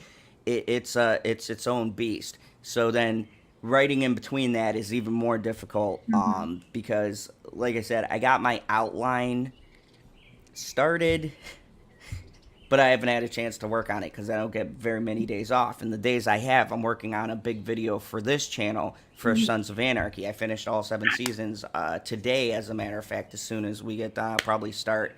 Look, my Sons of Anarchy video, I just shot my intro, which was 10 minutes. So it's going to be a big video. And it's broken into parts. My first one will be the story, and then characters, my rating, and then an overall conclusion to it. And as I get through, I got to tie in each video until I do my retrospective, which will be everything, which will be the biggest video. And I got to do plots for these too. Believe it or not, I do write down stuff when I'm getting ready to do a review, right? Because I got to remember it. And it's just like writing. I structure what I'm going to talk about. Otherwise, I'd be rambling for hours. Right. And the videos would be know. so much longer. Like, the rambling you guys see, okay, I do just film. I don't plot what I'm going to say. However, I write down a general idea of what I want to include in to my review. So like, say something really upset me, I'll write it down and be like, okay, focus on this or focus on that. And so Laura, I don't know if that answers your question. But, I yeah, grabbed this book because I was going to show you guys. So this book, for those of you who haven't read this book, it's freaking amazing. So you should read it. But I was just going to show you, like, so this right here, this number, oops, if I can, this number right here, I have to buy that separately. Then I have to buy this barcode separately. You know, I have to pay for this cover. And then if I want this cover, I have to pay for that cover. If I want this cover, I have to pay for that cover. Then I have to pay for all the different fonts and everything. And then when you open this up, like, this is what I'm going to do with my books. This is the map of the world that she's talking about in the books. And then, you know, so that costs money too. And I already have my maps made for my stories. And then when you're looking at the different formatting, so this costs money, this all just adjusting this so that it fits on the paper, that costs money. This edge costs money. And then when you want it like this, that costs money. good God. Yeah, so I do have a lot of stories to tell. I'll probably consult Jackie when I get ready to write. Yeah. Because I'm pretty sure that's gonna be a costly venture. But I'm at the stages of, like, you saw, just plotting it out on paper, because I write in a short story kind of format. It's always been what I'm good at, and long story format is very different. You've got to essentially write a skeleton structure, and then kind of go from there. And right now, the thing I'm working on is going to span over 3 different books, and it's going to be 3 different decades. It's going to deal with serial killers, because that's the shit I write. And so what's tough for me is that the person that I'm writing about, it's their family. So it's a little bit harder for me, Laura, because I've got to structure. It's different characters all 3 times, but lineage-wise, they're all related, and some of the previous stuff is going to relate to the new stuff, so it's very difficult. Hey, Kay, bye. You have a good time having your nails done. But so Laura, I'm working on it, but like Jackie said, between YouTubing this and working, it gets tough. Plus, I play games as well, and I might stream those. So, like I said, streaming is like its own thing. It's like its own full-time job. And then I got work, and then I got my kid on top of that. I got my girlfriend in life, and that's where passion for what you do has to come in, because it gets very exhausting. Like today, we were supposed to go on at 10, and as you guys can see, that did not happen because I took Advil and drank beer and passed out. So that was. I haven't even watched The Boys yet, and this is supposed to be the best episode. So, yeah, Mega Jetty, you'll be playing Fortnite. Look, don't be promoting. You're lucky I like you, Mega Jetty 1. Go check him out. I do watch Mega Jetty 1's channel. He's got some good game breakdowns. So, I don't know how much time you have, because I know. It's probably until at least 3 on my end. Okay, cool. Unless you want to stop, it's totally up to you. No. I'm good. All I'm missing is 2:30. My Sons of Anarchy retrospect, which is going to take, just to let you know, to finish that up, I'll probably be done in like 3 months. So you're stalling? That's what you're saying? Yeah. Let me just say this much. When you guys watch my retrospect, you will not have to watch the show. I will lay out everything. So, no, Mega Jetty. It's fine. You're one of the few people I always welcome to promote on this channel. If you guys don't know, Mega Jetty 1 has been following me since like the creation of my channel, so I like to mess with him a little bit. But he's got some great stuff. I've lurked in his chat a couple of times. But yeah, so story structure, it's very important, and it's why when we announce stuff, it takes us a while, because it's not something where you could just finish it right away. There's a lot of getting from point A to point B and things like that. Yeah. Ooh. So here's a blank one. This is for book 5 of the series. So you have, the beginning, and then you have this one, which is leading to the middle. And then this would be the middle of the story, the climax and everything. And then what happens right after the climax, and what happens at the end. And then what if there's any additional notes that you need to add. So like I said, this is a blank one for the series. Open present. And then let me show you this one. So this is one of the full ones that I did. Ooh. Keep everything on track. This is the book I'm struggling with. So, notes on the back. Oh yeah, there's a lot of stuff written there.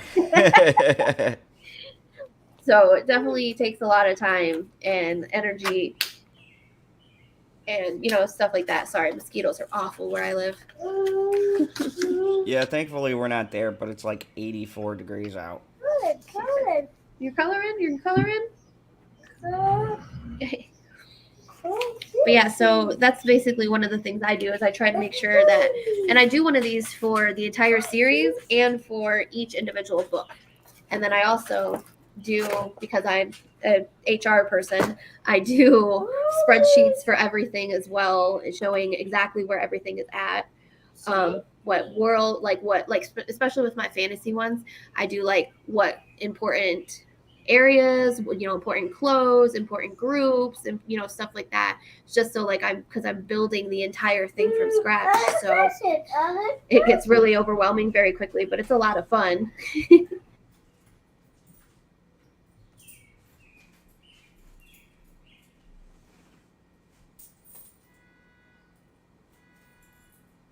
What else do we got going on there, dear? Okay. Can you give me some answer? Please? Look at all those cars. I can't say on camera because there's a kid here, but... Sorry, bribery is 9/10 of the law. Yeah, my son is covered in dirt. He was just playing outside. Ooh. Yeah. Oh, buddy. So he's over here like, dirty.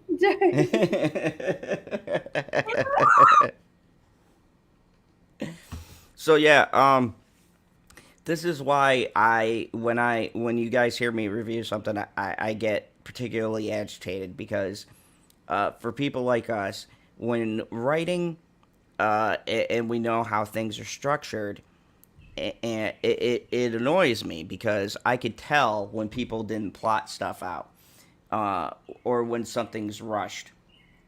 And this is across the board. Same thing can be about books. There's a lot of books out there, for instance, the Twilight series. Those books are horribly written. They are what we were talking about, where the romance is the center, and it's the focus, and the world caters to the romance. And there's nothing wrong with making a premise about what your book's going to be centered about. As a matter of fact, you probably should do that. But when you choose to make that one thing the focus, and you don't take the time to build around the world and the people that live in it, then everything else becomes hollow and generic, because nobody has a good sense of the rest of the world, how other people feel, how they interact. It's all very important. It's all connected. Even in trashy romance novels, believe it or not, there is an art in that, because yes, you are servicing a particular people who love that and they want the smooching and the kissing or whatever it is, but they also want to be engaged in it, and subconsciously they need a story around that to move it, right? So you do a billionaire thing, right? So how do you build your romance and make it engaging? Because I'm not good. I'm not in the romance thing. I use murder and bleak and death, and I make people care about them, and then I rip it away from them Right, right. just to crush their spirits. I like to think that's what horror people do. It's a lot different. It's about we want you to care about people because when we kill them, we need you depressed and down about it or rooting for the person, right? Hmm. But what do you do to build that kind of world and still have the kissing and Um, so tryst? the twist. So basically, I am unique in the way that I write a lot of my stories dual POV. So I do first person dual POV. So like for instance, this is my male lead's point of view, and then I go through, and then this is like my female's point of view for a different event and stuff like that. And that's kind of how I build everything together, so that everybody can see exactly what's going on for both of them, but the characters themselves don't know what's going on with the other one, if that makes sense. Yes. So yes, yes. So And see, I see. For instance, one of my favorite directors is Quentin Tarantino, right? mhm, But he's very unique, and he made a style unique to him, yes, which is he tells the end of the story, and he tells the story out of right, order. It doesn't make sense until you go back until you get to the ending, because the mhm, ending of the movies typically are the beginning, and right, then they clue you into everything that leads up. Like for instance, some people are very divided about this, but I like Hateful Eight, right? All of these 8 people go into this cabin. Patrick Swayze, is it? No, or is it the other Patrick? Okay, the no, other or is it Russell? I get Kurt Russell and Patrick Swayze mixed up. I don't know why. Patrick Swayze is dead. Kurt Russell. Okay, so Kurt Russell is transporting a prisoner, right? And we see the beginning of him getting to this cabin. People start dying, and you got to figure out who's did it, right? And then the second half of the movie is the people that are hidden in this cabin to sabotage them. So he starts essentially at the people arriving, but that isn't the beginning of the story. That's actually the middle to like the end, right? Mhm, Then right as he gets to the part where 2 of the characters are left and they're in a situation, it cuts, and he mhm, goes back to the beginning and he tells you everything leading up to when they arrive to the cabin, and then cuts back and goes to the end of the story. That right, is very fucking hard to do, yeah, because you are essentially not telling the story in chronological order. right, He probably writes it beginning, middle, and end, but mhm, he flips it by telling the middle or the end of the story and right, then going back to the beginning to give context. And you have right, to be a really good writer to do that, because you have to leave clues as to what's going on leading up to the events. mhm, And POV is hard. Like, I write my stories like that. For instance, my story I'm writing about a serial killer is told from the perspective of the serial killer, because yeah, in most horror stories, they're told from the victims or a group of survivors, or the right, perspective of the impending victim. right, But what's really, and this is why I find it hard, because you don't get a lot of context for the characters, and that's why mhm, point of view is hard, yes, because you're only getting interactions from the perspective of the right. person. Which You're is why not. I do both dual, like I do dual POV, so that like you can get her point of view and then you get his point of view, and so it's funny that you brought that up with the whole, trying to write it in chronological order, but with him flipping it like that, it makes it so it's very like crazy. Oh yeah, like one of his best movies, right? Pulp Fiction. That's a POV slash out of order.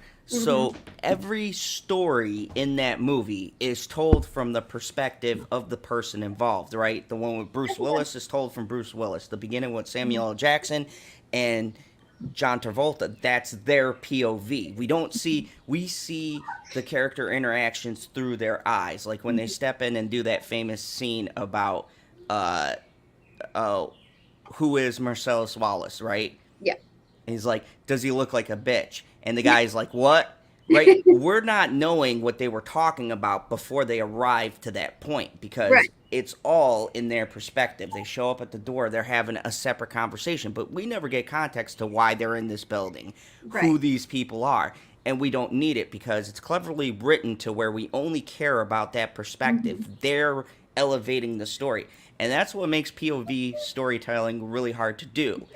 Because you have to, in a sense, like for me, and this is the hardest part for me putting this together, is I have to give context to people feeling somebody dying. But seeing as to it's only told through the perspective of the killer, Yes. it's hard to build the repertoire or the feelings for the person who is about to die. Yep. So you have to be, so I tend to be very descriptive and make it brutal because even though you don't know the person, you sympathize with them from a human level. And that's the, that is the hardest part of when you're doing those kinds of stories. Is because they're still interacting with other characters. And you still got to get a sense of who these other people are. Otherwise, the whole POV doesn't work. It gets kind of boring, right? So your interactions have to also flesh out the person they're talking to while simultaneously building your character. It's very hard, people. Yes. Very hard. Give you a General Zod exclusive if you would like. Share my screen real quick. Yeah, go ahead. Share screen. Blah, blah, blah. See if it'll let me. Ooh, I like exclusive stuff. Right. Okay. I'm trying to see if I can. I only have my one monitor up right now, so it's kind of tricky.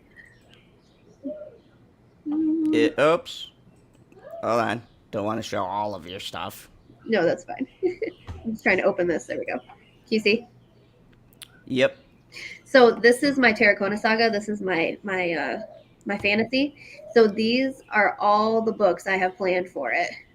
Ooh, boy. Yeah. So, and it's interesting with this series specifically because there's a couple of stories in here that are told from the hero's point of view and from the villain's point of view. So like this is a villain book, this is a villain book, and then this is a hero book, this is a hero book, this is a hero book. No, this is a villain book, just kidding.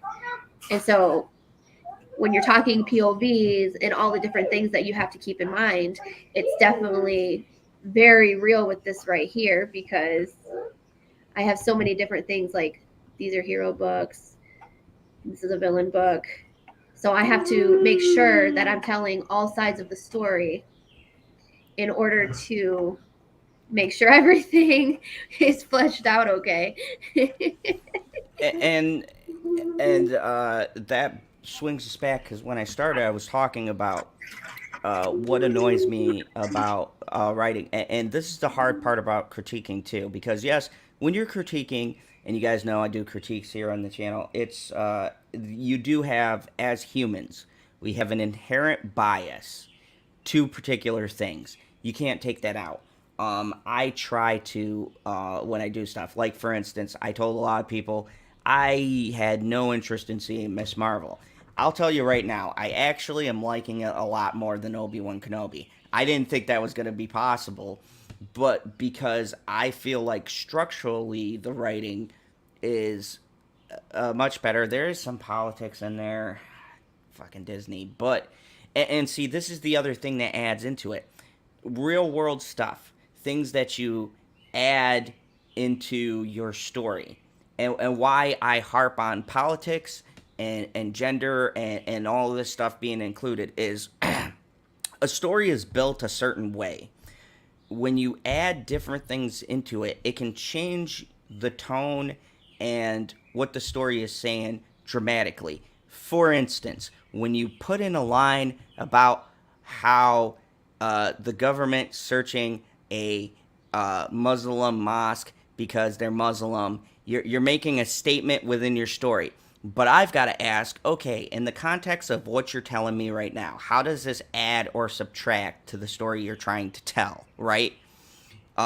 If you just put it in there and then it does not lead to anything, or it does not affect the character and or the story, it's just there to make a point. And a lot of authors and screenwriters will do this. They want to make a political statement, but they don't know how. Here's a perfect example. Don't know if you guys realize. Full Metal Jacket is an anti-Vietnam story. It is a huge anti-Vietnam story. It is so well written, though, that it doesn't come across as a guy going, Vietnam sucks, war sucks, right?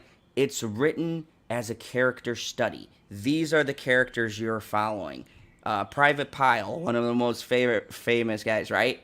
That was the POV of what somebody who doesn't fit into the military is going through, and it's very hard, but it is true. I've seen it. You've probably seen it. People who go in there and they can't handle that lifestyle. So it's not just a statement on Vietnam. It's a statement on what the responsibilities, how heavy of a toll when you're forced into doing something you don't want to do, right? When you're drafted or you just go into something not knowing what it is. And see, that's the difference. But when you write something, like when you make a declarative statement that I'm prosecuted because of this race or something, that's not good storytelling. That is a statement within a story that you just want to say, you randomly throw in there just because, right? And I think that's where people get confused with critiquing. They see a African American character in a world that might be associated with mostly white or whatever, and their judgment goes to, this doesn't fit because of blah, blah, blah. That's a preconceived notion. But if you put a character in there that is a different race, and they're exclaiming how great their race is because they're a certain race, then that's not making a smart or clever statement. That's not a character that fits in. That's a character built to be a, what do they call it? They used to do it for political comics and things. It's like a caricature. Propaganda. Well, not really. They were called caricatures. Caricature. Yeah, it's like a cardboard cutout of what a character should be, right? It's nothing but statements, but it's not anything of substance, right? When you talk to a person, they just don't come out and say, guess what? I'm Puerto Rican. I'm so proud of being Puerto Rican. I got my El Nino. I write on dubs. I'm going up and down, and I listen to Hispanic music. That's just someone just being a bunch of random generic quotes and things. And writers do that, and they're called cardboard characters because literally they are ways for them to imprint views on the character as opposed to making substance or personality. Right. There's a difference between adding that narrative into their actual personality and just doing it just because. Yeah, and Laura B, see, said she liked Full Metal Jacket. Yeah, exactly. People like that movie because the people in there feel like people, right? Take Private Pile. He's a heavy-set guy, right? He's bigger.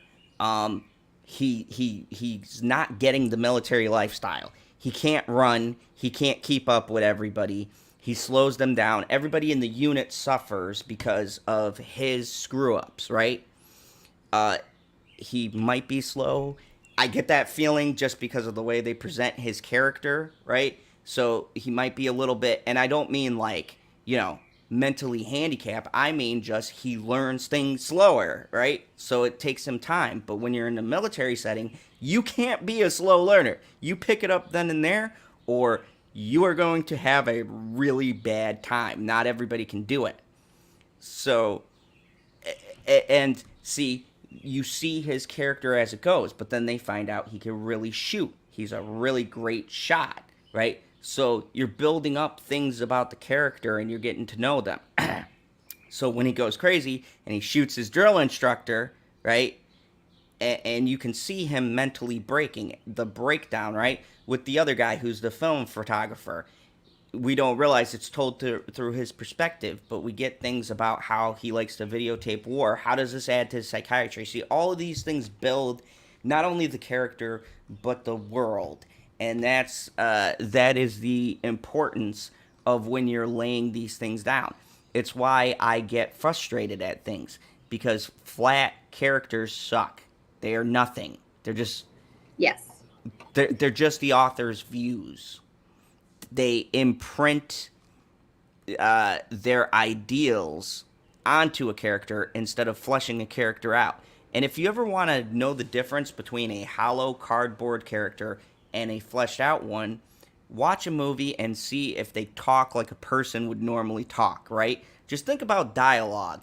And this is what upsets me, Killy, when I'm talking about Marvel stuff, right? Some of the times when characters interact, it doesn't feel like a conversation people would carry out. And look, I know it's a fantasy thing, but within that fantasy, you have to construct rules around what you're around what you're building, right? Within the world, within the scope of the world, if you are setting it in like a present day, like most things are, you've got to establish the dialogue and things like that. And there will be a strange comment or there'll be a weird conversation, right, that doesn't fit into how normal people would talk.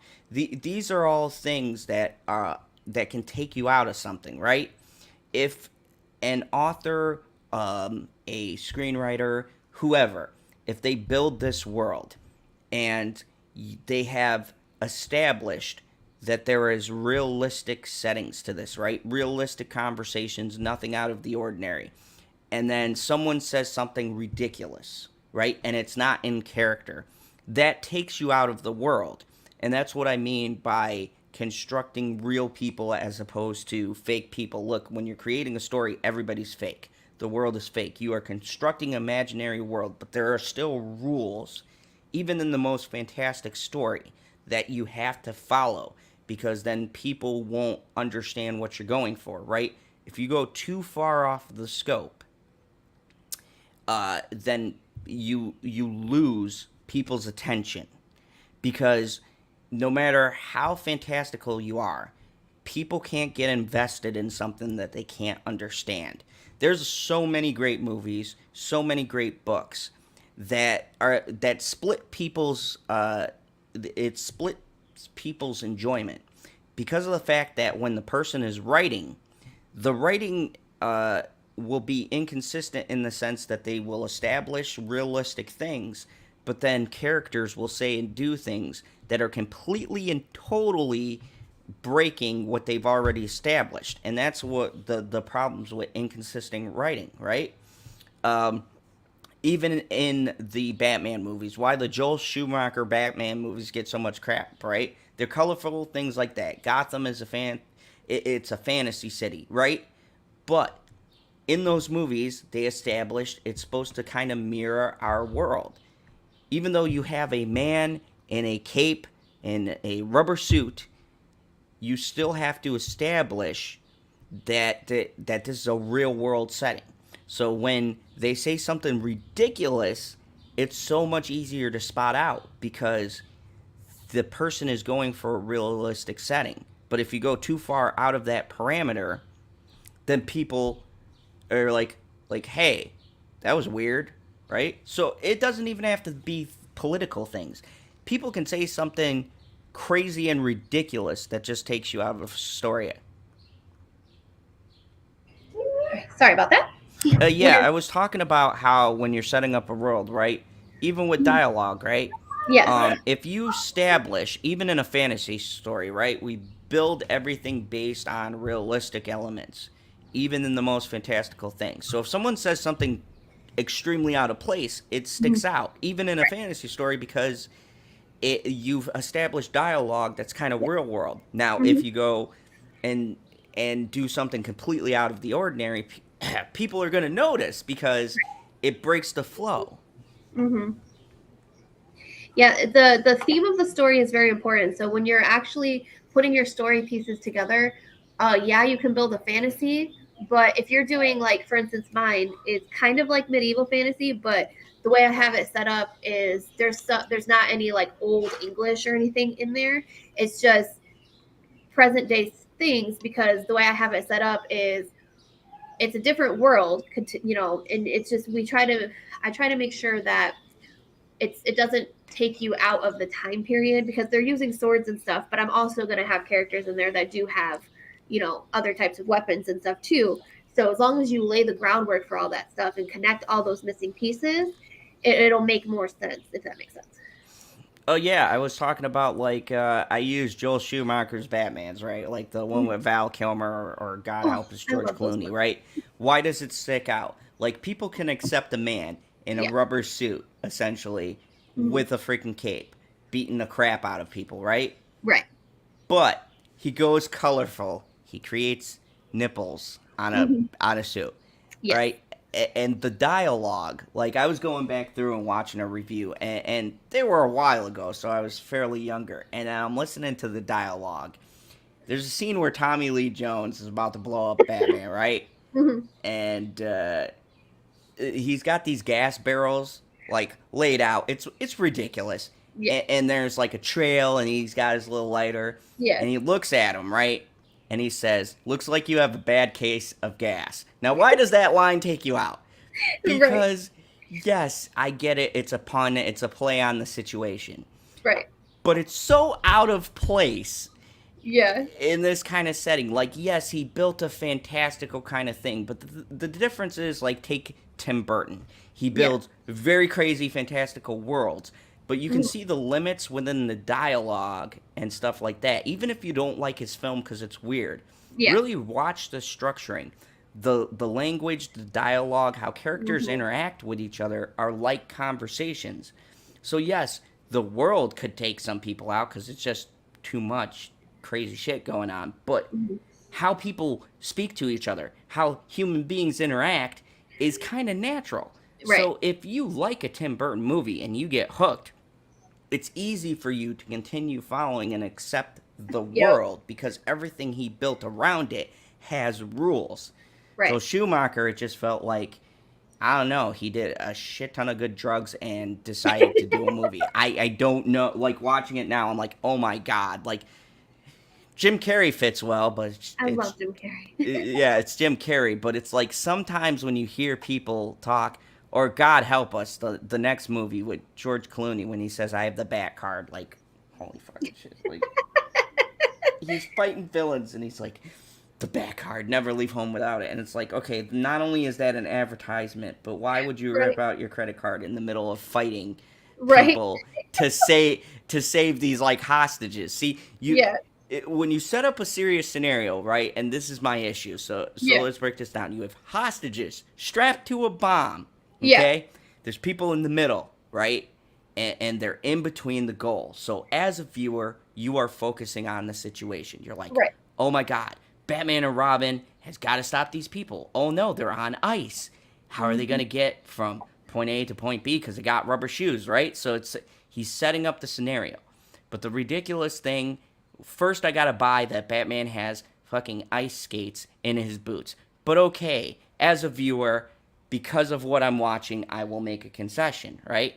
And then there's the ridiculous, terrible fight scene. But I'm like, okay, it's Batman.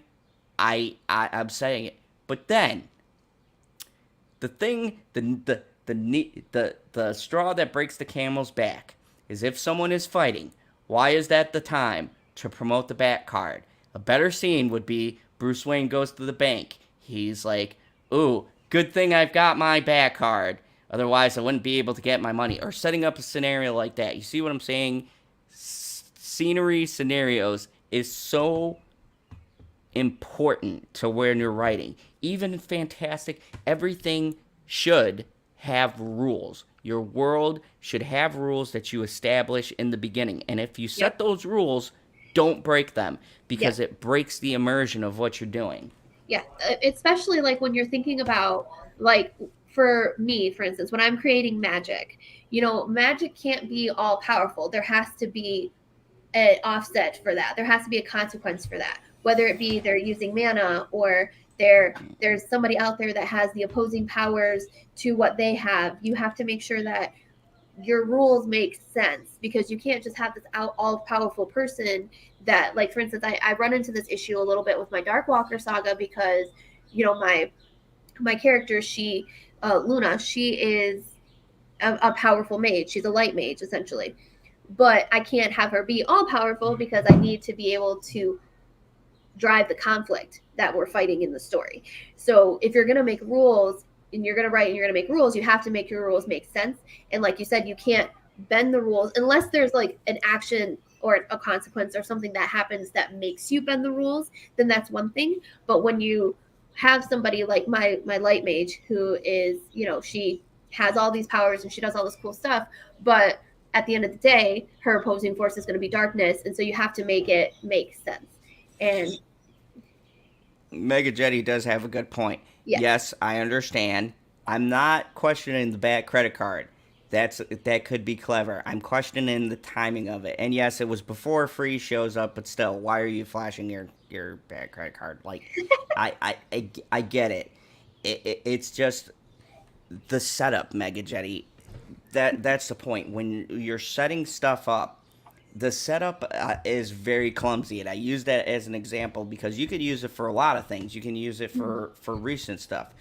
Like, for instance, okay, an issue I have with Obi-Wan, and me and PB were talking about this, right? So they show Darth Vader, and he's badass. He should be. He's the antithesis of the dark side, right? Obi-Wan is out of practice. He should be. It's been like 10 years since he used his power. All of these things make sense within the world. My issue is there's a cool scene, right? And this is what I'm talking about with scenes just being scenes, right? There's a cool scene. He spills this gasoline. He like strikes with his lightsaber, sets it on fire. He uses the Force to pull Obi-Wan into the fire. It is awesome. And he says some cold shit like, "I want you to feel what I felt." Yeah, it's all working. My issue is someone comes, pulls him out of the fire. Vader just watches them and lets them leave. Now, this is what we call plot convenience, because if this man can grab him, pull him into flames, but yet doesn't pull him back with the Force where he could easily do it, and there's no rules for his powers. So I'm going, well, you just did all of this, you lit this on fire, you haven't established a limit, so I don't know if he's tired, and he's in a freaking mask, so I can't tell what he's emoting. Maybe he's breathing heavily. Maybe it took him a lot, but there was nothing in the scene to establish what the limit was. So therefore, in my mind, as a viewer, I'm saying, well, it doesn't make sense. You could have easily, like when he got shot at and someone was pulling him out, you could have seen them through the flames, pulled them through, pulled Obi-Wan through, fucking... He's so powerful, he could have used the Force to move the flames. I mean, this is the kind of power level we've established at this point. So that's what I'm talking about with setting up your scene. If you don't put what the limitations are, or you don't quote something, or kind of make it obvious, then when something else happens, it leaves the audience going, well, why didn't you finish him off? Another example, he fights Reva at the end, right? Stabs her through the chest. Now... the first dude I understood because he has like 2 spleens or something. So he got stabbed. I guess he healed. There's like back to tanks and shit in Star Wars, so that makes sense, right? She's a human being. Vader stabs her through the chest with a lightsaber. Now, if I'm going based on prior experience, everyone who gets stabbed, and you take into account vital organs, your spine, the lightsaber went straight through, right? Ugh. Last episode, she shows up perfectly fine. She's a little weaker or whatever else. But she shows up, and it's like, the timeline for it is this is supposed to be like a couple of hours later. I don't know. They're chasing Obi-Wan and whatever, right? And people are praising this for the last fight, but this is what I mean by distraction. Yeah. Where's the coherence in the storytelling? How could someone near death who got stabbed through the chest with a laser sword beat the hero to another planet? Yeah. And be alive and still fight a bunch of villagers. Yeah, I mean, it'd be one thing if it was like an alternate universe type thing, then she was jumping time streams or something, but like... And that's the thing. And so, but see, and this is the annoying thing about critiquing, because there's always going to be that person who makes, well, maybe she's got the Force, so she healed. And it's like, no, it doesn't work that way. Only certain people can do healing. So once again, I ask you, and even if that's the case, for people who can use healing, there's established rules. It takes them some time. Yeah. But see, I don't have any context for the timeline, so I don't know how long she was resting there before she got up, where the fuck the ship was, because they left her in the middle of the desert. They don't cut to that.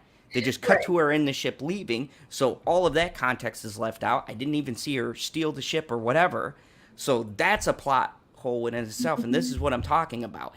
It's Yep. throwing shit in for the sake of throwing it in. And then it's confusing service. people because you show them all this neat stuff. Ooh, look at the flashing lights. And that's what I hate when people watch movies. It's like, people, don't be distracted by the eye candy. Yeah. You gotta question yourself, because Hollywood will still do, writers will still do this stupid shit. If you give them a pass on this, they will think if they just give you something, ooh, shiny, that they can distract you with poor writing. It's just like Jurassic Park. There's been tons of people to see it. And I'll tell you right now, Jurassic Park Dominion fucking sucks. The first hour is boring, and the second hour is just like, ooh, dinosaurs. Don't worry about how characters get from point A to point B. Dinosaurs. The new one, right? Yes. Ugh. All the new ones. They're all crap, except for maybe Jurassic World. That was fine. And it's basically, they copied the same thing as the first one. Mm-hmm. So it's not even like original. It's just Jurassic Park with, new people. With what's his name? Chris Pratt. Jurassic Park with Chris Pratt.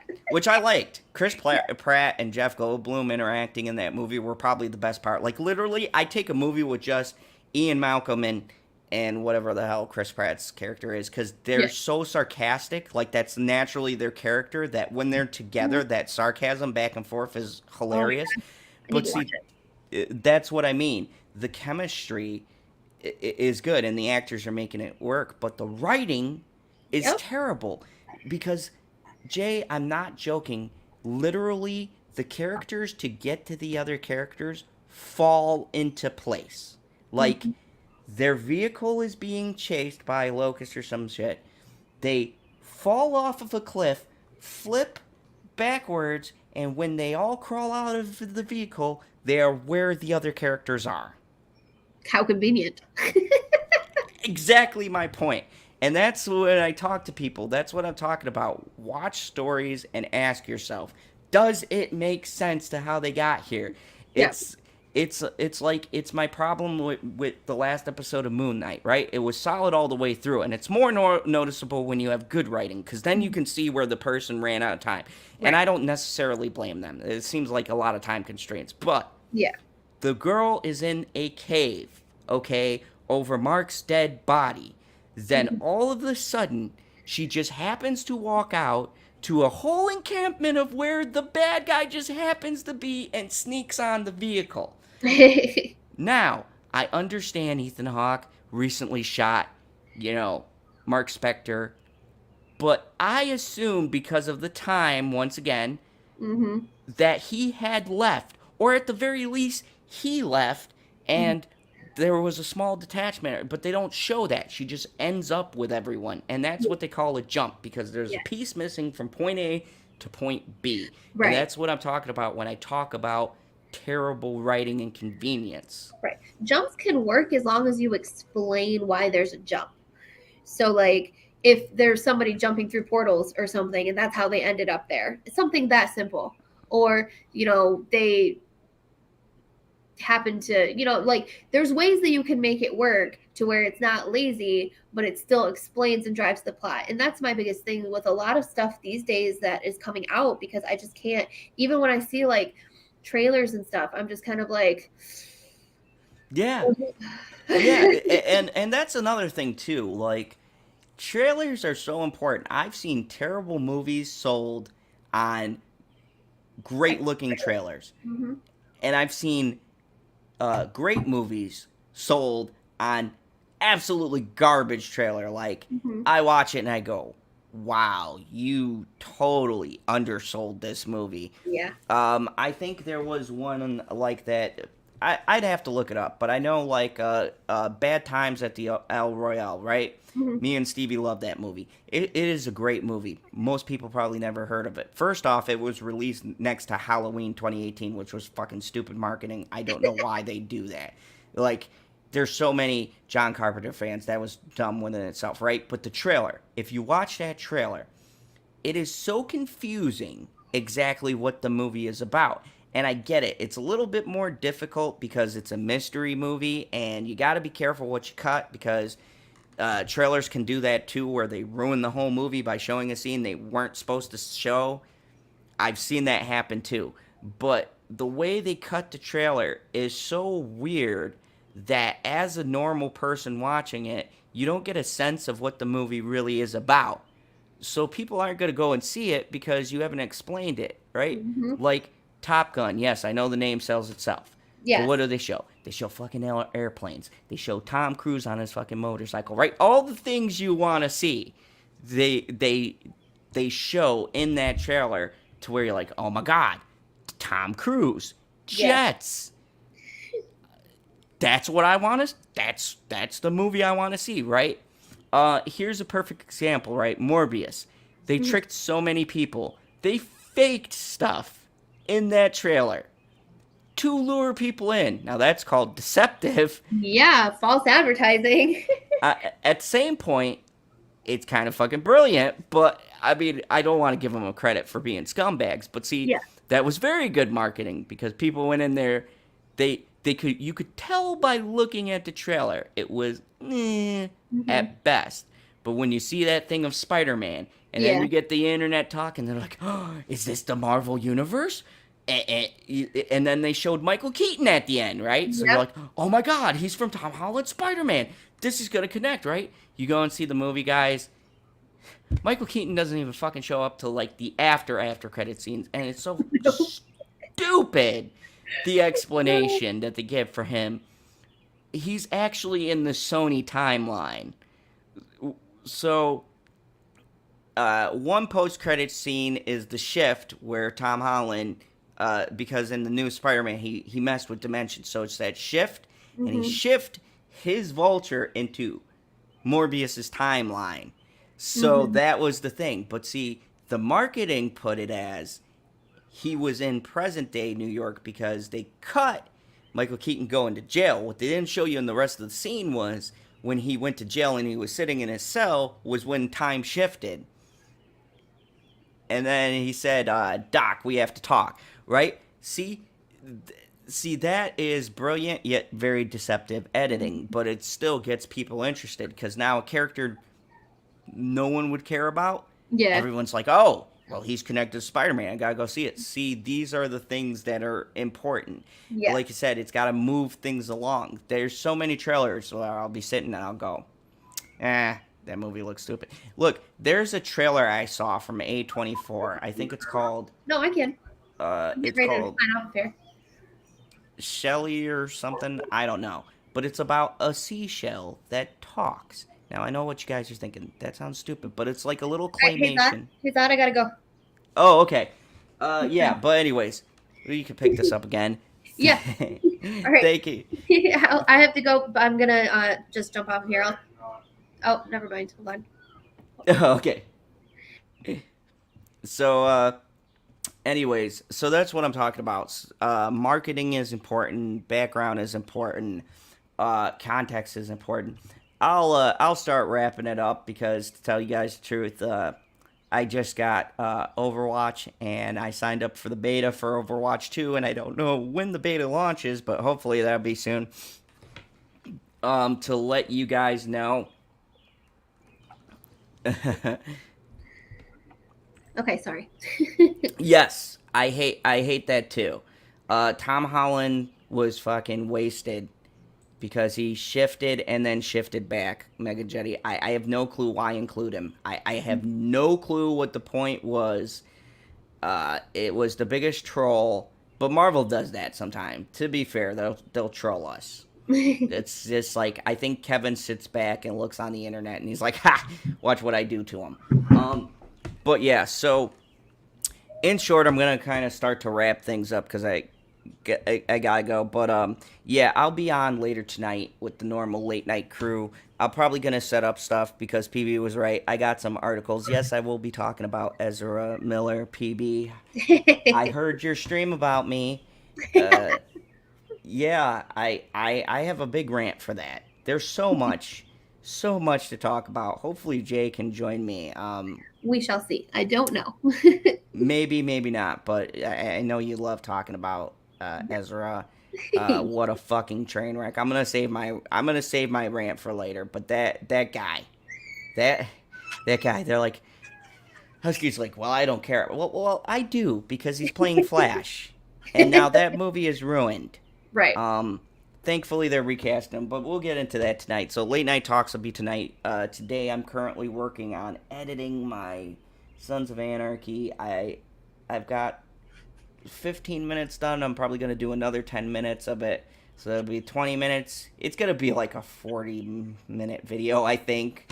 Who knows? It's a retrospective. It's going to be long. So do you got anything coming up before we get out of here? Not really. Like I said, book 1 and 2 of my Billionaire Network series is at the editor right now. I'm trying to fight my way through book 3. So my plan is once the editor's done with those, I can go through and do my rewrites and this, that, and the other. My biggest priority right now is figuring out if my husband has cancer. And so we still haven't received the test results yet. And things are getting a little stressful.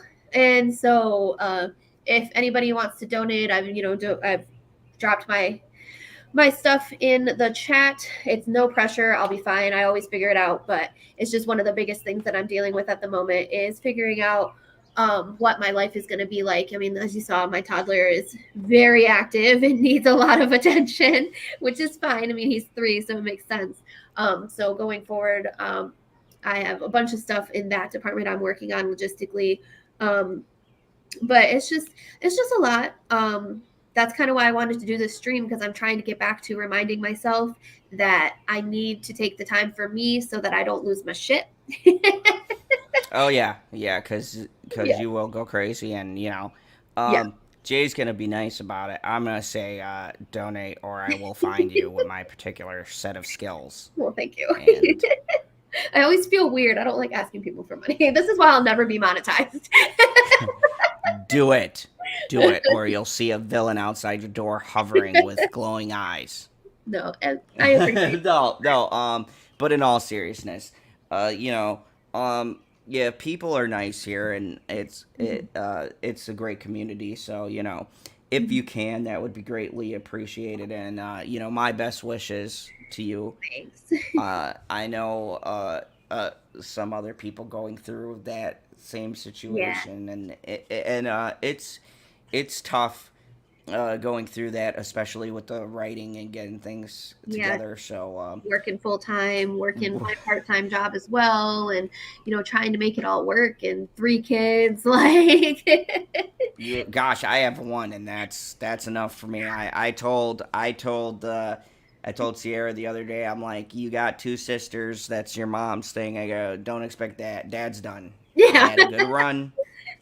I'm happy. I gotta go through one thing of puberty and moody and stuff like that. I am not up for round 2. I tap out. I'm good. My 14-year-old is a Gemini, and she is something else. Oh boy. Oh boy. She's fantastic. She's a great kid. Don't get me wrong. It's just funny. She's a teenager. She's living her teenage angst life, and then my 10-year-old, she does what she can, and then of course my 3-year-old. So it's like, and trust me, I understand, because my daughter is very much like me, and so she likes the same stuff and things like that, but she also can be a handful and be moody and lie to me blatantly when I know that she's lying, and I gotta play off it like, oh, okay, you're at this stage where you think you're getting away with this. Yeah, it's like, just because I tell you I believe you doesn't mean I don't know when you're lying. It's like, oh my god, it's worse than people on the internet. It's like, I need the receipts here every time we talk. I'm like, but anyways, thank you guys for watching. We really appreciate it. We went 2 hours, which is pretty cool. I know, I'm excited. You did good. yeah. So Friday we're gonna try to make this thing. If I'm not exactly on time, it's because my child has climbed out of the bath. oh dear. But we're gonna try to make about I don't know, 10, 11, the kind of the thing. I'll let you guys know. I work Monday through Thursday. I have Friday off. I work Saturday. I have Sunday off. So it's a weird schedule. I literally have staggered days off, and I got to tell you guys, I'm super tired when I get done. So I'm just trying to figure out how that fits into my schedule, and what just what it's gonna look like. But thank you everybody for watching. Please like, share, and subscribe. Go subscribe to J McCarthy if you're not. I got all of the links and stuff in the description.